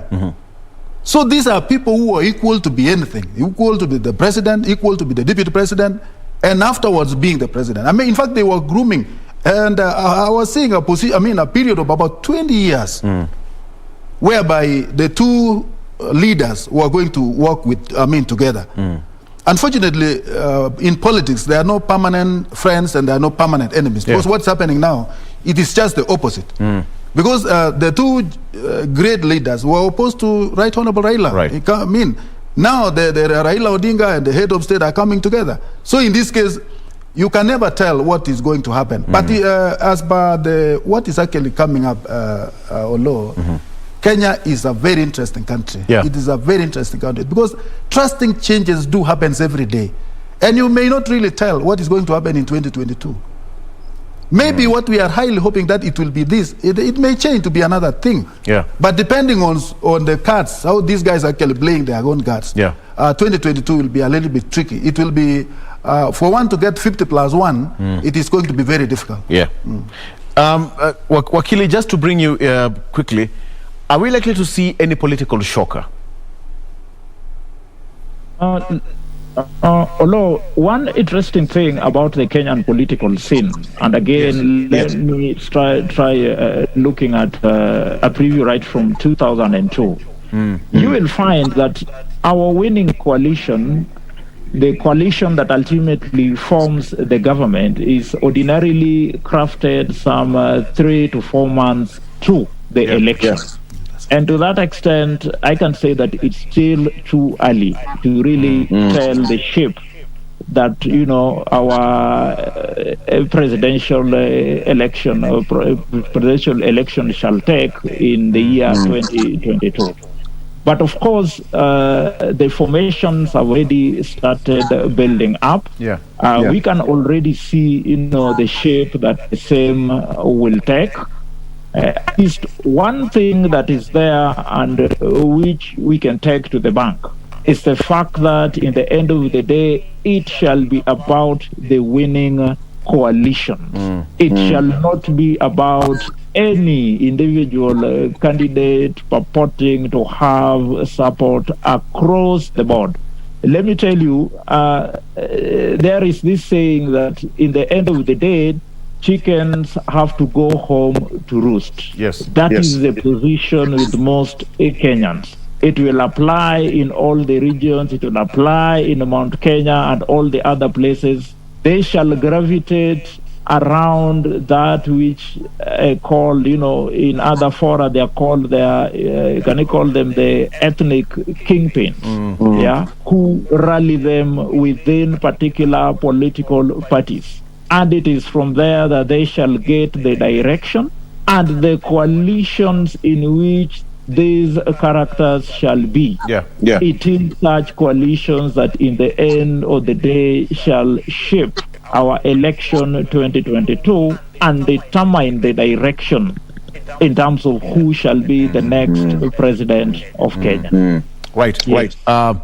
Dr. Even as we come now to the close, are we likely to see now a female deputy president? Because at this particular point, most of these politicians who have declared their candidature now have not officially come out and said, I'm going to front a female as a deputy president or any other person. But most likely what you're saying is that, according to what you say, is that most of the politicians will pick their running mates from the mountain. But I've not heard you speak of a female as a running mate. I think, although... First of all, is it even possible to have there's something one? that I want to explain about what's happening in Kenya at the moment, although. I have seen leaders who are called very popular leaders, who may not be in support of the presidency. I mean, those who are seeking for presidency. I mean, succumbing to the pressure of the local people that if you are not going to toe this line, you are not going to. So it is what I'm saying. 2022 will not be about the kingpins. It will be about the people on the ground deciding their fate. Like now in most of the places, I like what Wanjiki remarked, not Wanjiki, but Macharia said yesterday. He said the ground, you cannot change. They are talking as leaders, but they are referring the ground to the small men who are talking differently.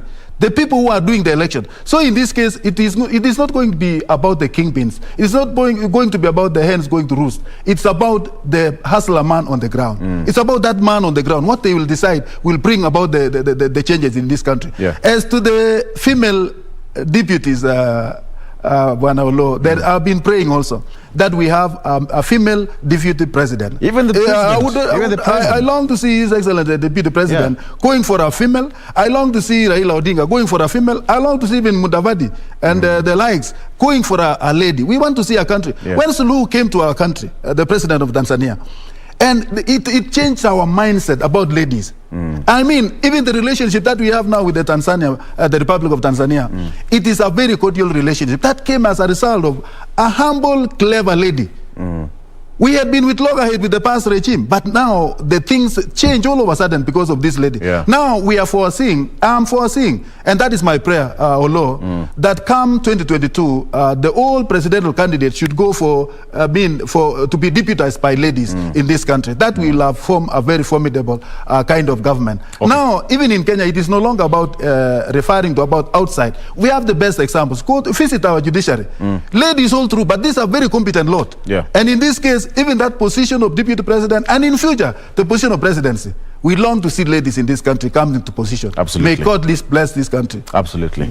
Wakili Ken Amondi, absolutely, we have just to leave it at that particular point. Thank you so much for your time.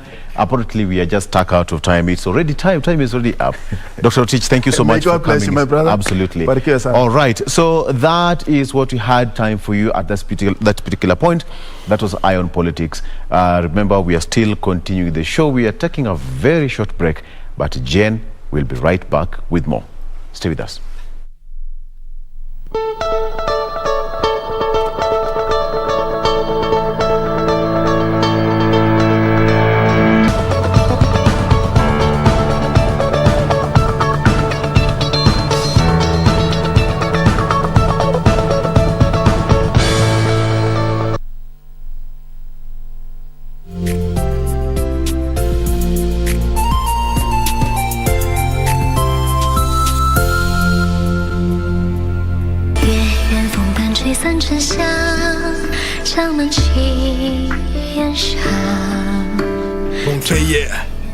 You have finally shown up.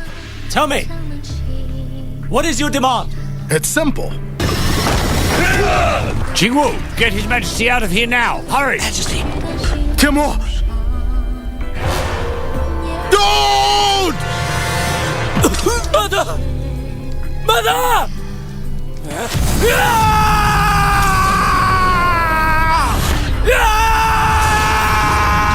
以为当归入药汤，相思泪许的心头上。叶儿了手在纸上，要一世。Quiero amarte de una forma diferente, de otro modo. You told Celia that you would take care of that when she was about to leave them here. Right here. Here. Here! It's because I don't feel right, Nora. I don't feel fine. I'm so sad. I'm so scared for Max's future, for mine, for my babies.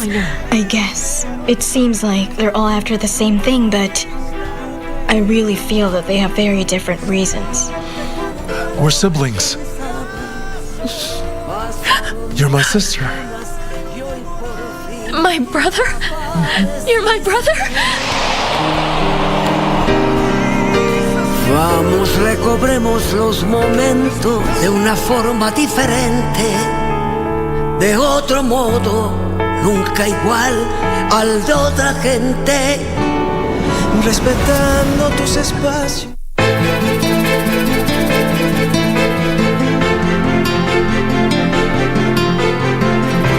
Mingi kuambia hauna tena kuongea, nimesema mimi natukana. Maya baba kwa nakujali tena sana. Kazi zimepungua, so I'll have lots of time with you. Kazi zimepungua ama kids ama cha kukusumbua. Babe, please. Unaniongea vibaya lakini ukiniona mikono ya kuteleza vitu vishikike. I cannot even breathe that out. Mimi hata sijui calling again wala sijui mwamlina. Sasa mwenzako nikikutuma, angalau upate mtu kuongea naye. Kwa kuwa umeambiwa uko ndani sina mtu wa kuzungumza naye. Nani? Ushauri kete na utaka sasa ni kuhusu kazi zangu, kampuni yangu. Basi.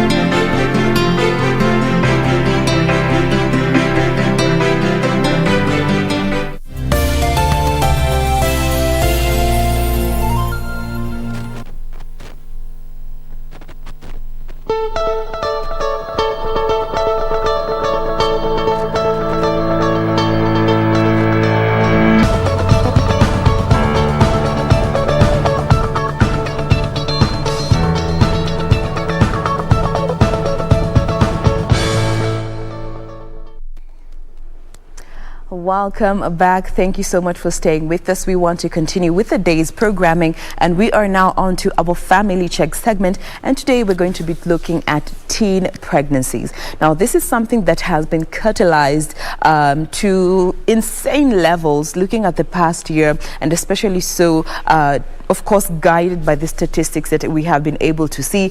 And mind you, these figures that have been provided are not conclusive, because there are so many other cases that involve teen pregnancies that always go unreported. And just looking at what we currently have, teen pregnancies in Kenya currently stand at 18%. That basically boils down to the age group that has been categorized, and that is 15 and 18.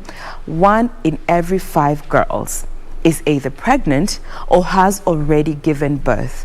And these are young girls who are aged between 15 and 19.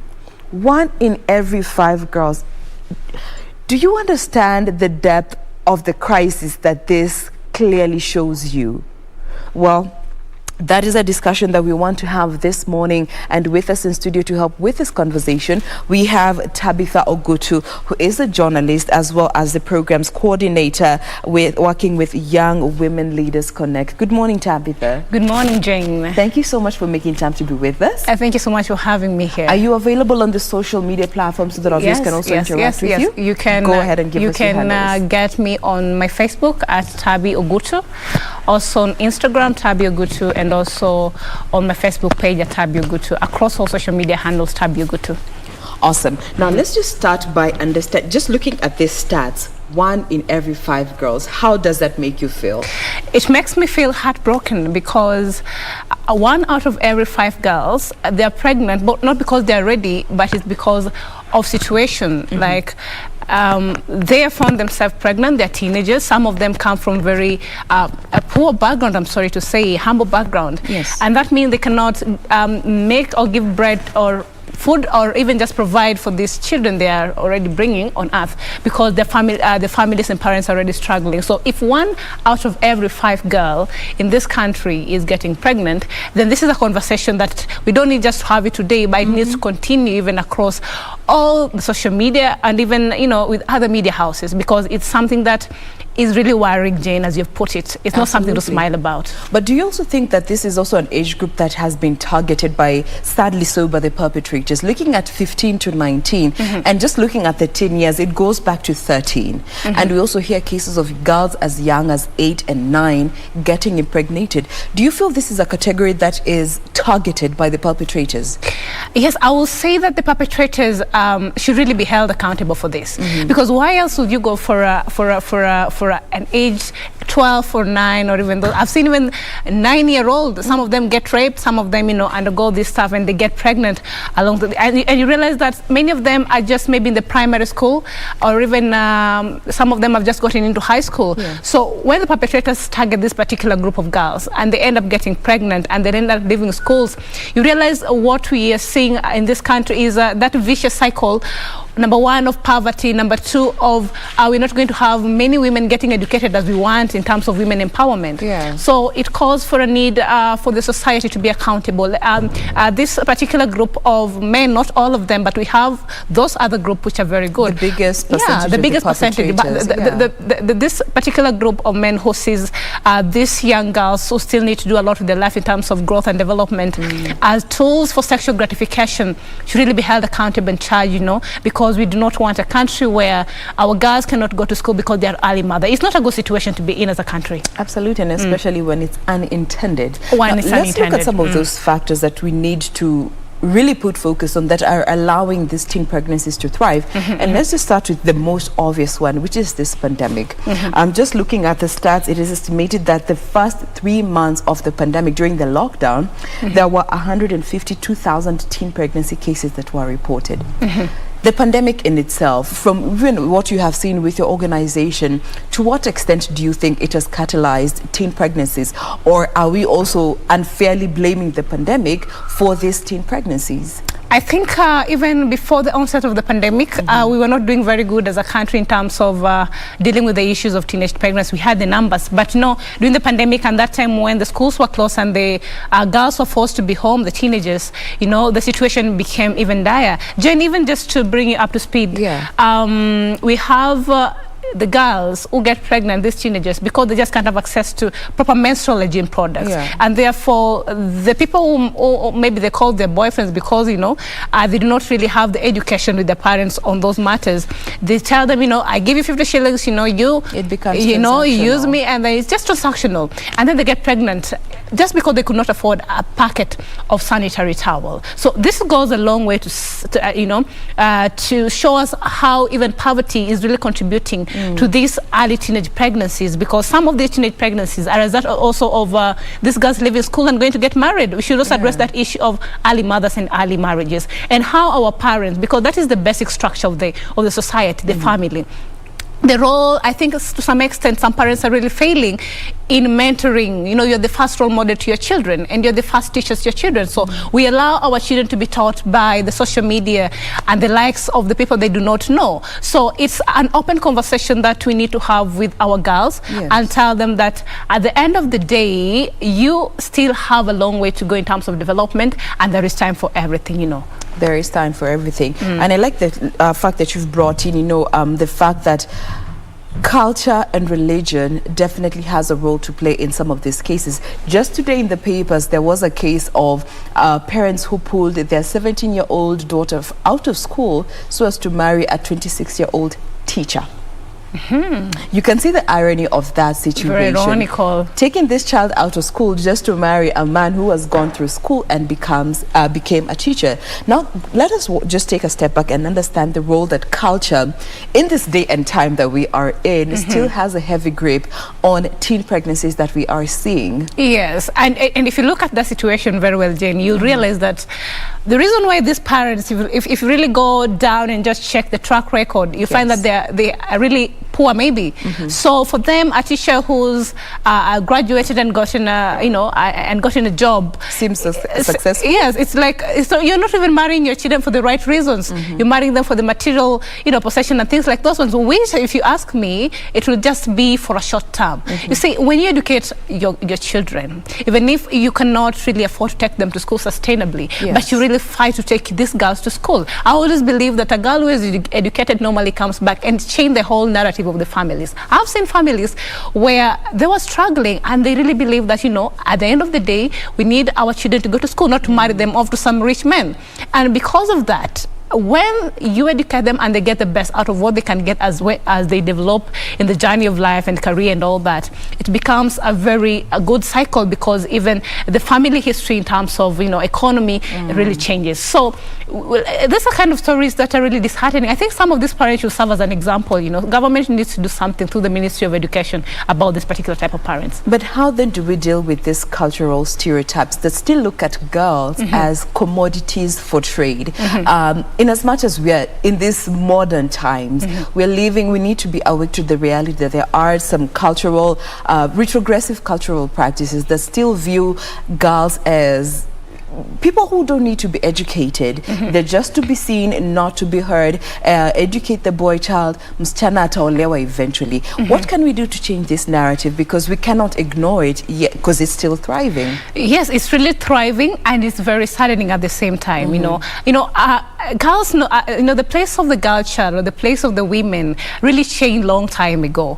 It's just that now we need to embrace it and spread this gospel. I've realized that it's not well spread, even in those rural areas. That's the problem. Yes, in the interiors. We need to know that the girl child is not just for marriage and for childbearing and for the kitchen and all those.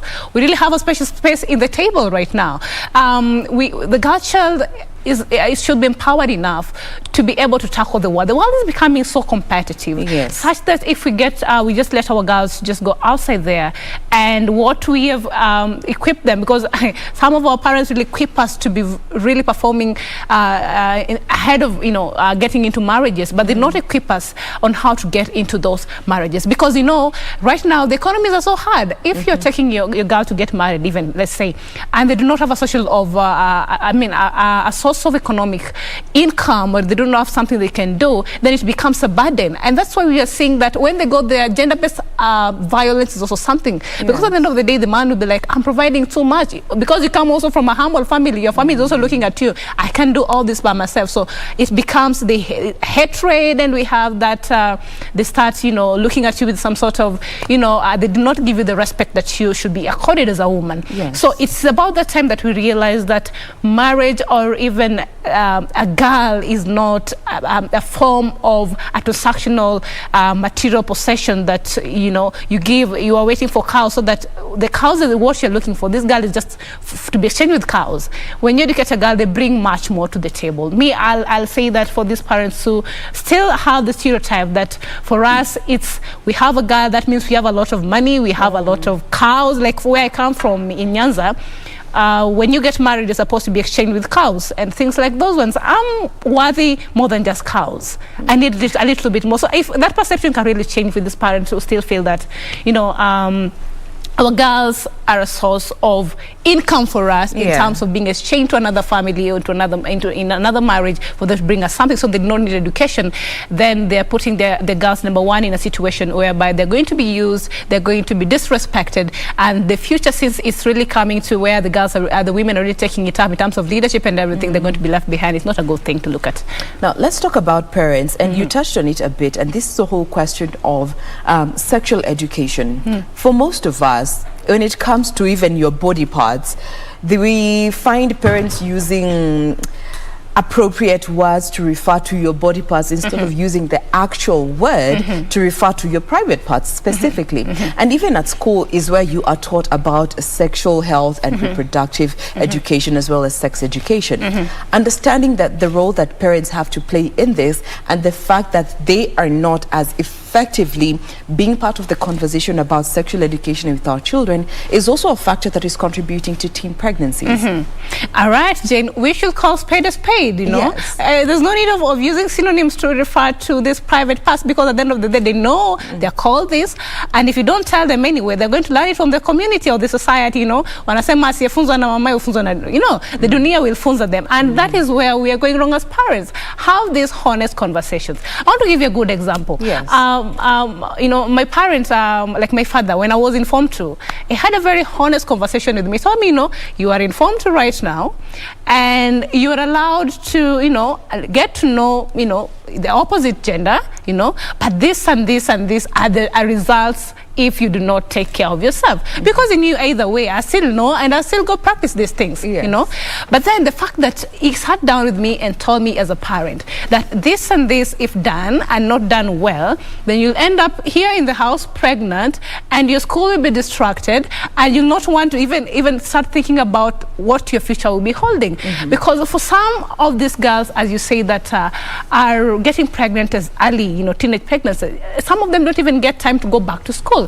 Because number one, their parents believe, you know, you're a misfortune to the family. So really, why do I need to take you back to school? I already gave you the first shot. Remember, for these teenage mothers, they already been denied one chance in their life, you know. So once bitten twice shy, you cannot deny them double chances. So as a parent also, we are not like encouraging teenage mothers or whatever. But if, for example, your child, your girl gets pregnant at the age of 16, tell me, you expect this child to just be a parent for the rest of their life and not do anything with their life, you know? It's upon us to, you know, the fact that you failed as a parent. Sometimes it's not even you fail. Sometimes even our girls don't want to hear these things. But just keep telling them. Just keep instilling these values. Tell them that, you know, sex is not a taboo, as people put it. Just tell them, because they know about the sex. But when it comes from the parent, and you tell them the dangers that come with it, as a young girl, you are 16, you are 15, you're 14, you know, and sometimes they do not even know. You can assume that they know that, you know, these things happen like this. They really do not know. So once you play your part as a parent, then you are sure, you know, that your child is going to turn up in some sort of way. But you cannot expect heaven when you're not creating it, you know, with your children. So it's an open conversation that the parents should not feel ashamed of talking about. Sex is not a taboo, for me, if you ask me. Yes. We have moved from that age-old time where it was a taboo to even mention the opposite, be seen with the opposite gender. Yes. Now, this brings me to another controversial aspect, and this is more of the recent emerging trends. And this is all about family planning and contraceptives. There has been a lot of debate about starting young girls, as long as they have hit puberty, you start them onto a contraceptive of one form or the other, just to help prevent teen pregnancies. But on the flip side, there are those that are misusing these contraceptives as an excuse to engage in early sexual activity. How do we balance the use of contraceptives and family planning to ensure that we are actually using them to prevent teen pregnancies, and using them in a healthy way, if there is a healthy way, especially where young kids are involved? Jen, the question that I'll ask you is it even okay for a teenager to start using the contraceptive, or even start using family planning methods? Is it really something that you sit down and again, it's being a very controversial issue? It's something that I think, for me, I'll say that it's not okay, the teenagers, because what are we really encouraging is family planning. What family are these teenagers planning at this time? You see, I think you're also interfering with their, you know, biological and the reproductive systems in their body. So I will not advocate for that, because some of these parents, they're doing it out of the fear that this child will come back home pregnant. And you're not seeing the long-term effects of what this will do to their body. Some of them have not even had kids, and you're already introducing this you know, to their body. So for me, that area still remains a little bit sensitive, you know, because I do not see why we should be introducing our children. You know, at least when you are grown, you know the reason why you're getting into contraceptive. But as a parent introducing, like, let's say, a 15-year-old contraceptive, what are we really doing as society? I think. And also, we cannot live hypocritically and say it's not happening. So that's the thing, looking at these statistics, 15 to 19-year-old girls are, 1 in every 5 of them gets a child. Or has already given birth. In order to prevent future pregnancies, do you think contraceptives are something that should be introduced, especially for those that have already been mothers or are expectant? I'll say that maybe if they're really they're a little bit aged and they still need to go to school, but it's not an option that we should really look at it as a very viable one. We should allow our children to be children. Let them go through the process of growth, and let it not be interfered with. What we can do is just make sure that we teach them about caution and more caution. Because if you can sit down here and say it's okay for them to use the contraceptive, and I know they're using it, I've seen the ones using it, but if you decide to go that way, also know what contraceptive you're using, so that at the end of the day you'll not be regretting that I use this and this and this has interfered with me like this, and those sort of things. So go to a doctor, go to a gynecologist, and have this conversation before getting your child, or even the child themselves, or children themselves, getting themselves into these contraceptive methods. But if you can avoid it when you're still in school, the better for you. Now, let's move on to one of the last aspects, looking at the factors that are allowing teen pregnancy to thrive, and this is poor reporting of rape cases.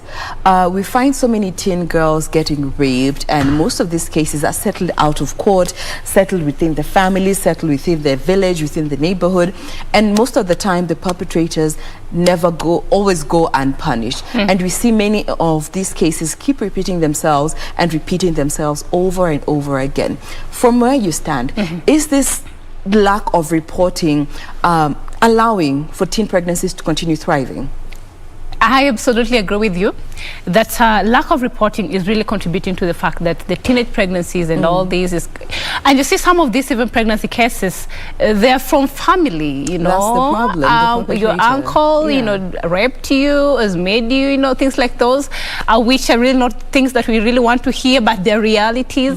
And so, in fact, when a teenager gets pregnant in the family from a family member relative, that is where you find that this cases goes unreported, because you want to preserve the name of the family at the expense of the right of this person who has been, you know, so what we need to have is a society where when you are caught or you're found to be guilty of impregnating or even raping, whether you are the father, you are the uncle, you are the whole, or even the society as it is, all of them are brought to book, so that we as a society we are fighting.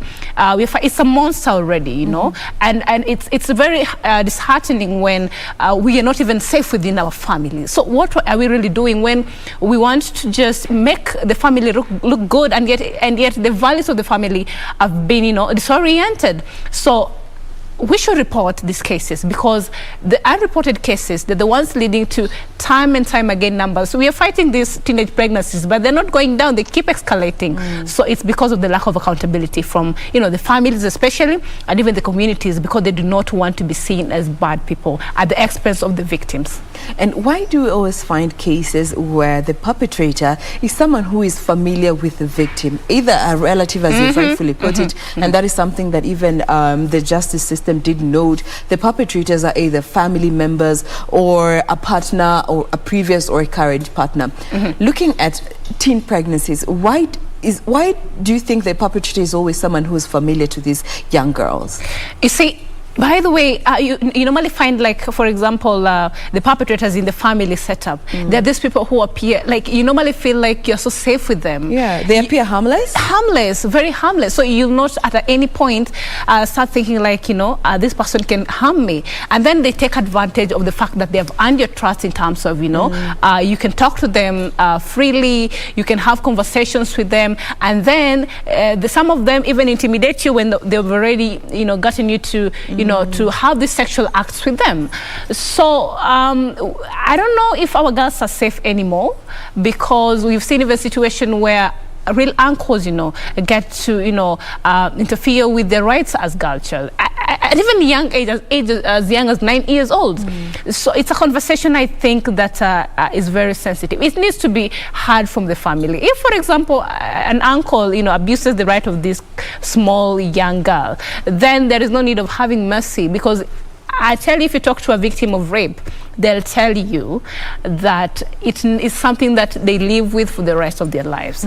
So when they get to an age when they realize, oh, I got pregnant as a result of this and this and this, I was molested, I was done what, you know, they become very, they have some sort of hatred in them, and you will be really in charge as a parent of why was this person not held to or not held accountable because they went scot-free at the expense of interfering with your psychology and things like that, and it comes haunting you at the end of the day. So let us have our children in mind as our first priority, then the rest comes later.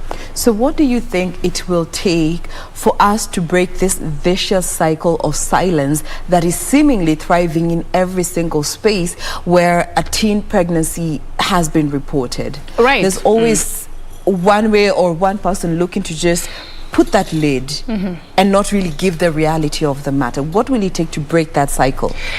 It will take a lot. Number one, I'll still go back. It will start from the family. Let the family be a safe space for our girls. Let the family be a place where, and also these parent-child relations, be very friendly to your children. You know, some of the girls get pregnant or even get into these sexual things, and they do not know even how to just approach their mothers and have this conversation because you're too harsh. Be a friend to your child, and by that time you'll not be surprised that, oh, my girl got pregnant, I didn't know about it. You know, as a parent, that one feels like you failed because you did not know how. It's because you did not have a relationship. Let us have a relationship with our children as friends. Secondly, for this cycle to break, the community should stop looking at the girls, especially these perpetrators, as just a source of sexual gratification. They're not. They're really not. If it's the time to go to school, that is what we need to support. If the girl does not have a sanitary towel, I always say, it should not be a reason why they should get pregnant and leave school.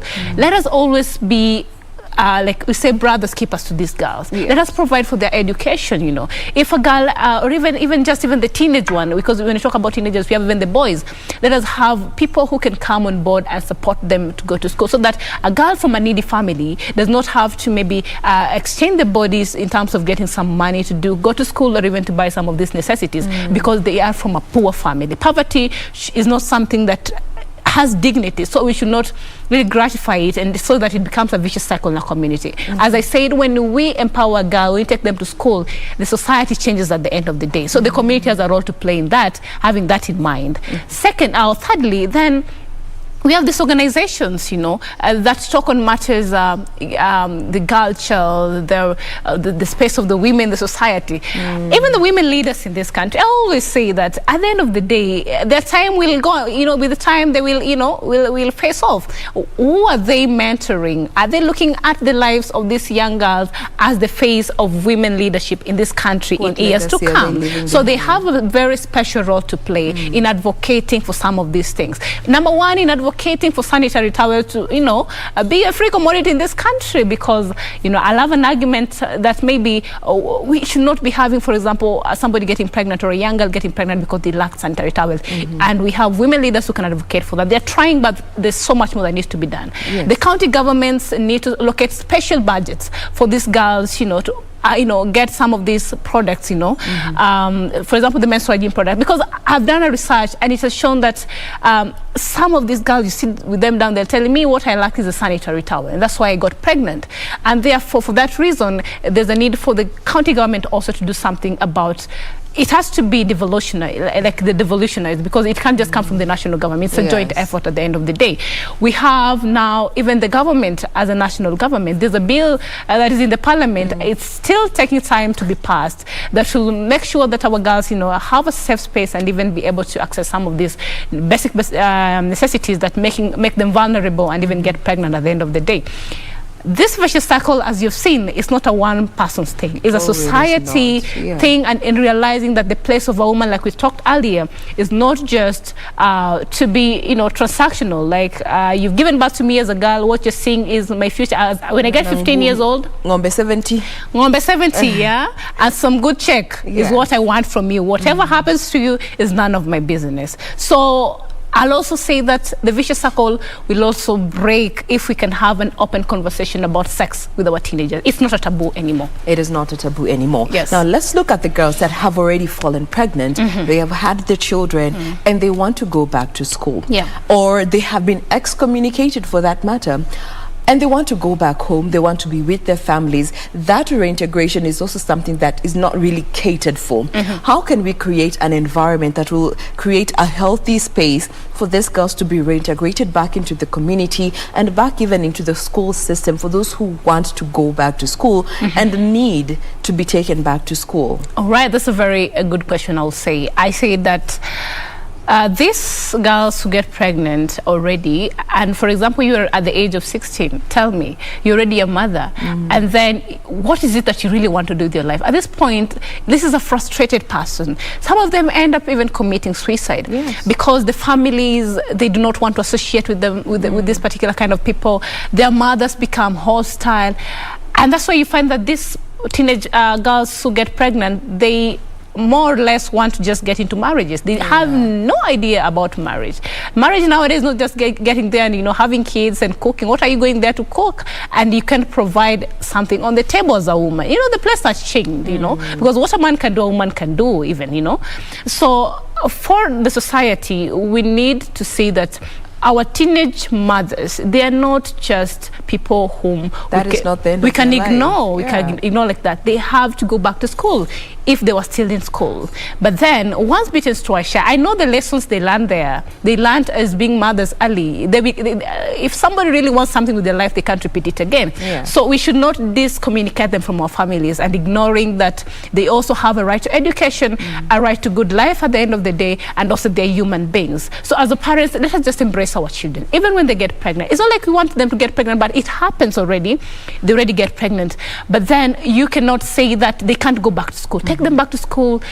The teachers in those schools, let us be accommodative of these people. Let us not see them as, you know, people who have failed in life. I've seen people who got pregnant when they were still in high school, did not finish school, and they went back and they're doing very well in life. They're the best doctors, the best teachers, even the best professors, and even journalists, if you ask me, because it's not the end of the road for everybody, for anybody who gets pregnant. Their future and their dreams are still very valid, like any other person who still wants to pursue the journey of life. Absolutely. We need to be our sisters' keepers and encourage them to go back and pursue education if they desire to do so, or help them get back into a semblance of normalcy.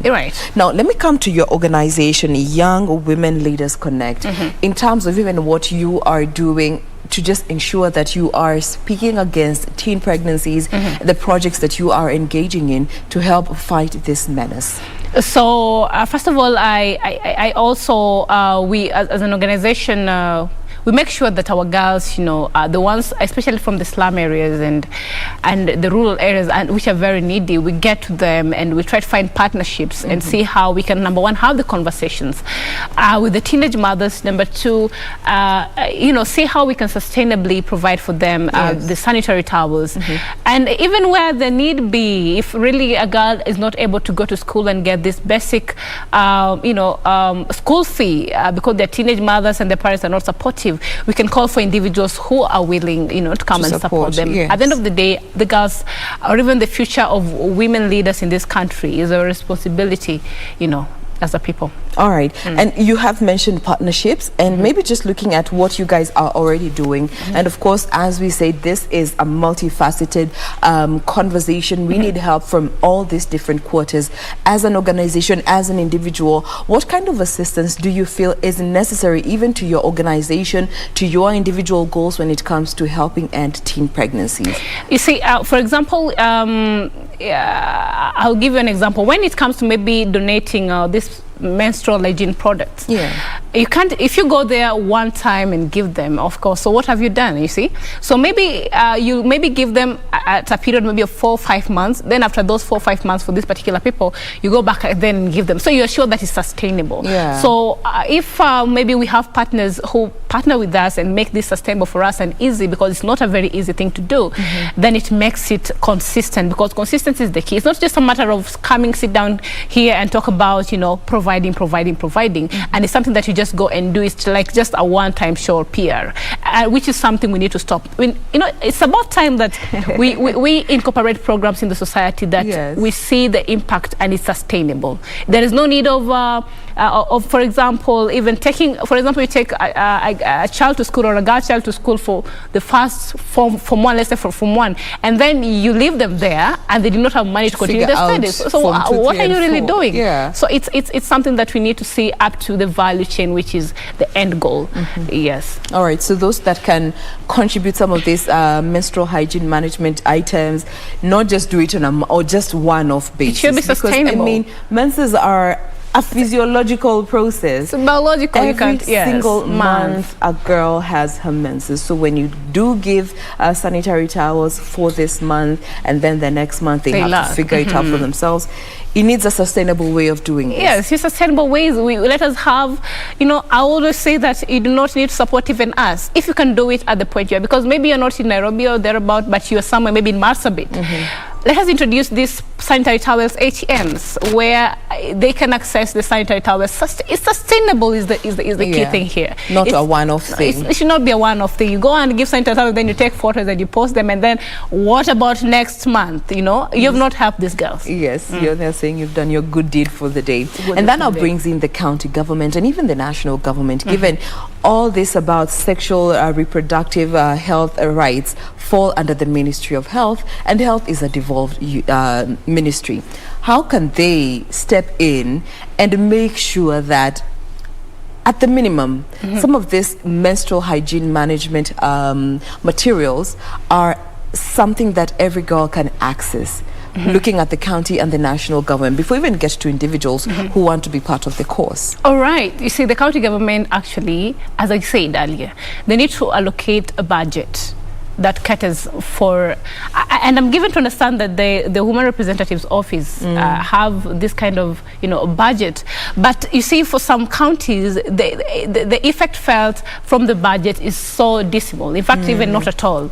So it needs to be a money or a budget that circulates and they're able to provide for the girls. And even moving on in future, just as a county does their budget, they should have some of these things in mind, so that at the end of the day, even as a county or even a county governor, you stand and say that we are experiencing the issue of teenage pregnancies and dropout of girls out of school. Then you say, as a country, we have played this part in making sure that they are catered for. So when you're a part of the conversation, you need to also be part of the solution. So the budget is key. And also there's so many other NGOs, for example, work in the counties. The county, as a county government, you really have the muscles to pull resources. Let us pull the resources to give these girls some of these products and even take them to school. You see, like I've had very depressing cases where, like this particular time when they start for their KCPE, now they want to go to transit to the high school. Somebody scored as high as 350 as a girl, and they're not able to go to school up to now, basically because their family cannot afford. They are poor.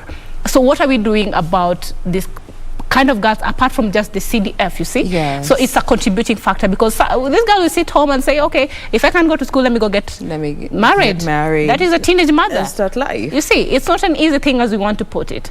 So they have a really big role to play, and they should not ignore the plight of the girl child. As the national government, this bill that is in the parliament, you see, on making education and even the menstrual hygiene discussion better for our girls, it should just pass already if it has not, because when it passes, then the access to some of these things will be easy, and that is really what we want. It's a conversation that has to start from the bottom going up, but the government has a very big role to play in this conversation. So it should also take it as their sole responsibility to ensure that the citizens of this country who are the girl child are taken care of, because they're the future of tomorrow leadership.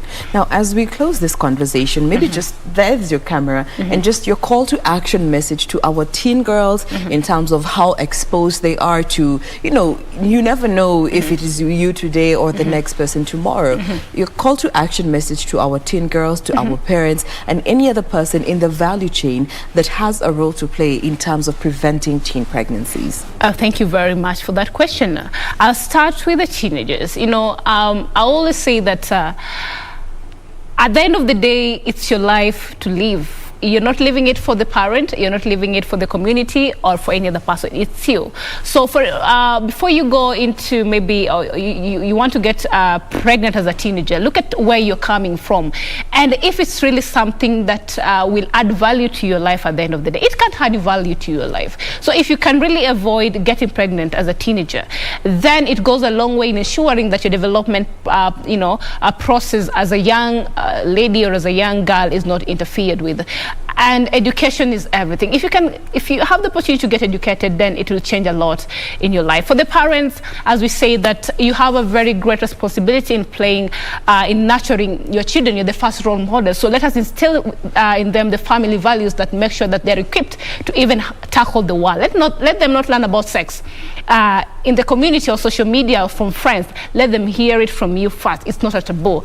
And for the community, for those perpetrators, our girls are not instrument of sexual gratification. See them as the people who will change the narrative about poverty, about economic and empowerment and things like those ones in our society. So giving them the opportunity and it's called a friendly environment for them to study and become better of themselves, and even holding those people who perpetrate some of these things accountable as a community will go a long way. And as organizations and individuals, if you can support a girl or even a teenager in terms of even mentoring them and providing to them even school fee, even some of these sanitary towels and menstrual hygiene products, it will go in a long way in making sure that we have the face of women leadership, and even just women who can sit in the table and say that I did my part, I was supported, and here I am today because somebody took their time to make something better out of my life. So for everybody, as women leaders in this country, we need to have the young girls and the young ladies and the teenagers in our mind that once you're done with your term, even as a legislature, once you're done with your term, even, it doesn't, even as a CEO or whatever, what are you doing to make sure that that table is not going to be left void, but another girl who is empowered very well will come and fill it? So let us do our part at the end of the day. I think I've done it quite well. Yes, give us your social handles once more so that they can be able to follow up in case of anything. All right, you can follow me on Tabi Ogutu across all the social media platforms. Yes. All right, thank you so much for that. You went full circle right there, but it is necessary. Thank you so much for making time to be with us today, helping us discuss this whole menace that is teen pregnancies. We have been speaking with Tabitha Ogutu. She is a journalist as well as the program's coordinator working with Young Women Leaders Connect. Thank you so much once again. Thank you so much for having me. Karibu sana. All right. And that brings us to a close of this particular discussion. Thank you so much for being with us. We thoroughly appreciate that you made time to be with us. On behalf of the crew, we want to wish you a lovely day, but we want to leave you with this particular feature that was done just highlighting the problem that is teen pregnancies here in our country. My name is Jinwan Boy. Do enjoy this.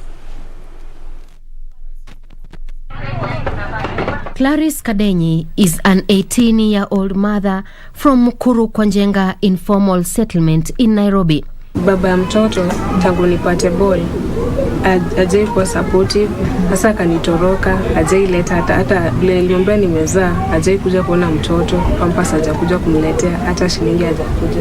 Huyu kijana aliniambia hati tukana urafiki na yeye, anaweza nisaidia hata kama ni kulipa school fees ama pia kunibaya sanitary towels, alidanganya. With love gone on the other hand and a bundle of joy on the other, Clarice opted to drop out of school.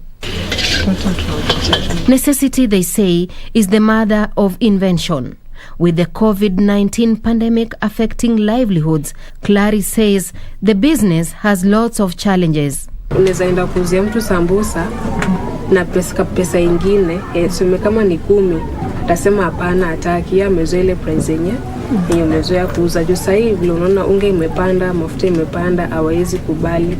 Sasa inabidi tu nimeuze nayo kobole, na kwa hiyo kobole hapo simetuka hiyo 200, hakuna naweza pata faida kidogo, alafu niko sasa kupika hiyo siku nyingine, juu pia hiyo pesa ndo nahitaji kutumikia kununulia mtoto nayo kitu. Saa zingine watu huko nje wanakuchekelea. Pia mamangu na yeye unatoni kama ninamletea mzigo. Juu watu hawezi kosa kuniongelelea huko nje. Wanasema mtoto amezaa mtoto, shule alikataa kuenda. ako tu, hakuna kitu nafanya. 17-year-old Mary, not her real name, says she is unable to handle the stigma that comes with teenage pregnancy. Watu wengine wananiangalianga vibaya, wengine wananipoint. Sasa unajua itumbo pia. Watoto wangeanza kucheka, waanze kunibeba vibaya. Hadi wengine wanitoroke, unajua kwa class niachwe peke yangu. Sasa kwa nitaka hivyo. Through a phone interview with Embakasi Girls High School principal, she has to deal with the stigma of teenage mothers. Right now we have 6 girls who are confirmed, and actually they have talked about their being pregnant. Many times the parents they feel that they have been embarrassed and such and such. We also ask the class teachers to devolve that discussion to class level, especially where the girls are. Yes. So that these girls are well received by their peers. Yes. However, there is the aspect here, the girl herself coming to accept the fact that she's becoming a mother at this age sometimes can pose challenges. For that, we attach them to a teacher, a specific teacher to work with them. Teenage mothers need emotional support if they are to achieve their dreams.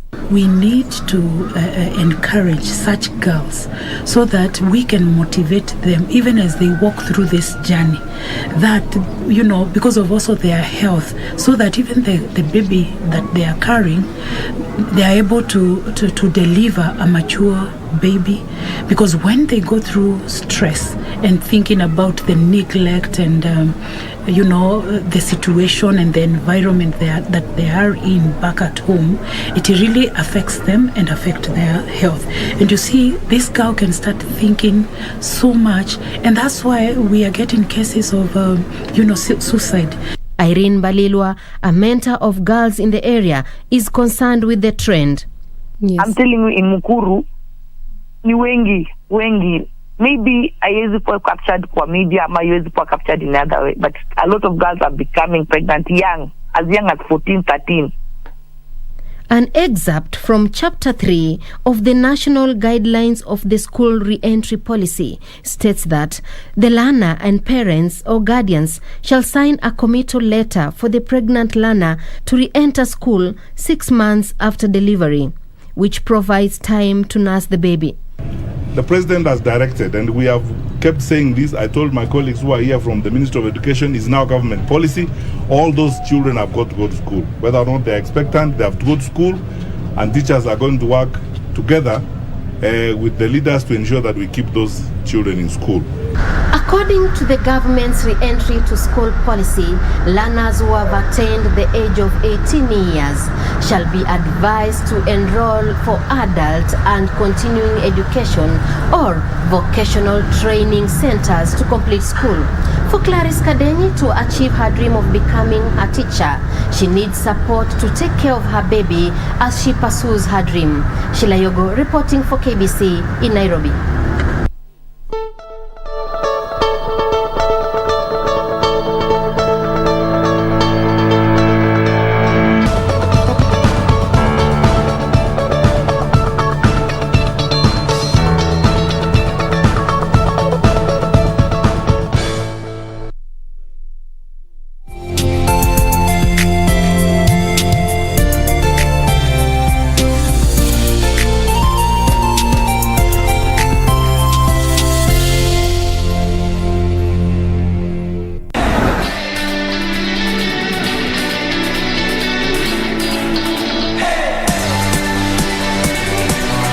Hi, this is Cover Girl Looks with Christine Kuria, and today's episode is all about beauty with a purpose. My guest for today is Wahiga Muteru. She's recovering from alcoholism, and she is a brilliant actress and a writer. You can follow her blog after this. So exciting for me to be working with her because I really want to bring back that glamorous girl in her. I can't wait for you guys to see. Wahiga, thank you so much for coming and sharing your story with us today. Thank you for having me, Christine. So you've been sober for about 7 months. Yes. Wow, congratulations, Wahiga. Thank you. Thank you. I'm sure it's not been easy. Can you please tell us more about how you started? I started drinking heavily when I was about 19 years old. So that was my second year in university. And yeah, I loved the taste of alcohol. I loved the effect. Alcohol and myself reacted very well together. Okay. In the sense that it numbed me emotionally. Whatever pain, if I was uncomfortable, if I was shy, it cancelled all that out, and I was able to escape. What was it that actually drove you to drinking? Because sometimes it could be an emotional thought or emotional feelings. What was your reason? And I'm sure some people would say the devil made me do it. Yeah. I guess the devil made me do it, but in my own voice. Because the basic line was, I enjoyed drinking. I loved the effect. That's why I was constantly chasing the high, because of the relief that alcohol gave me. I loved it. I was actually the ringleader in terms of my friends and getting alcohol. I was very inquisitive as a kid, so I looked for it.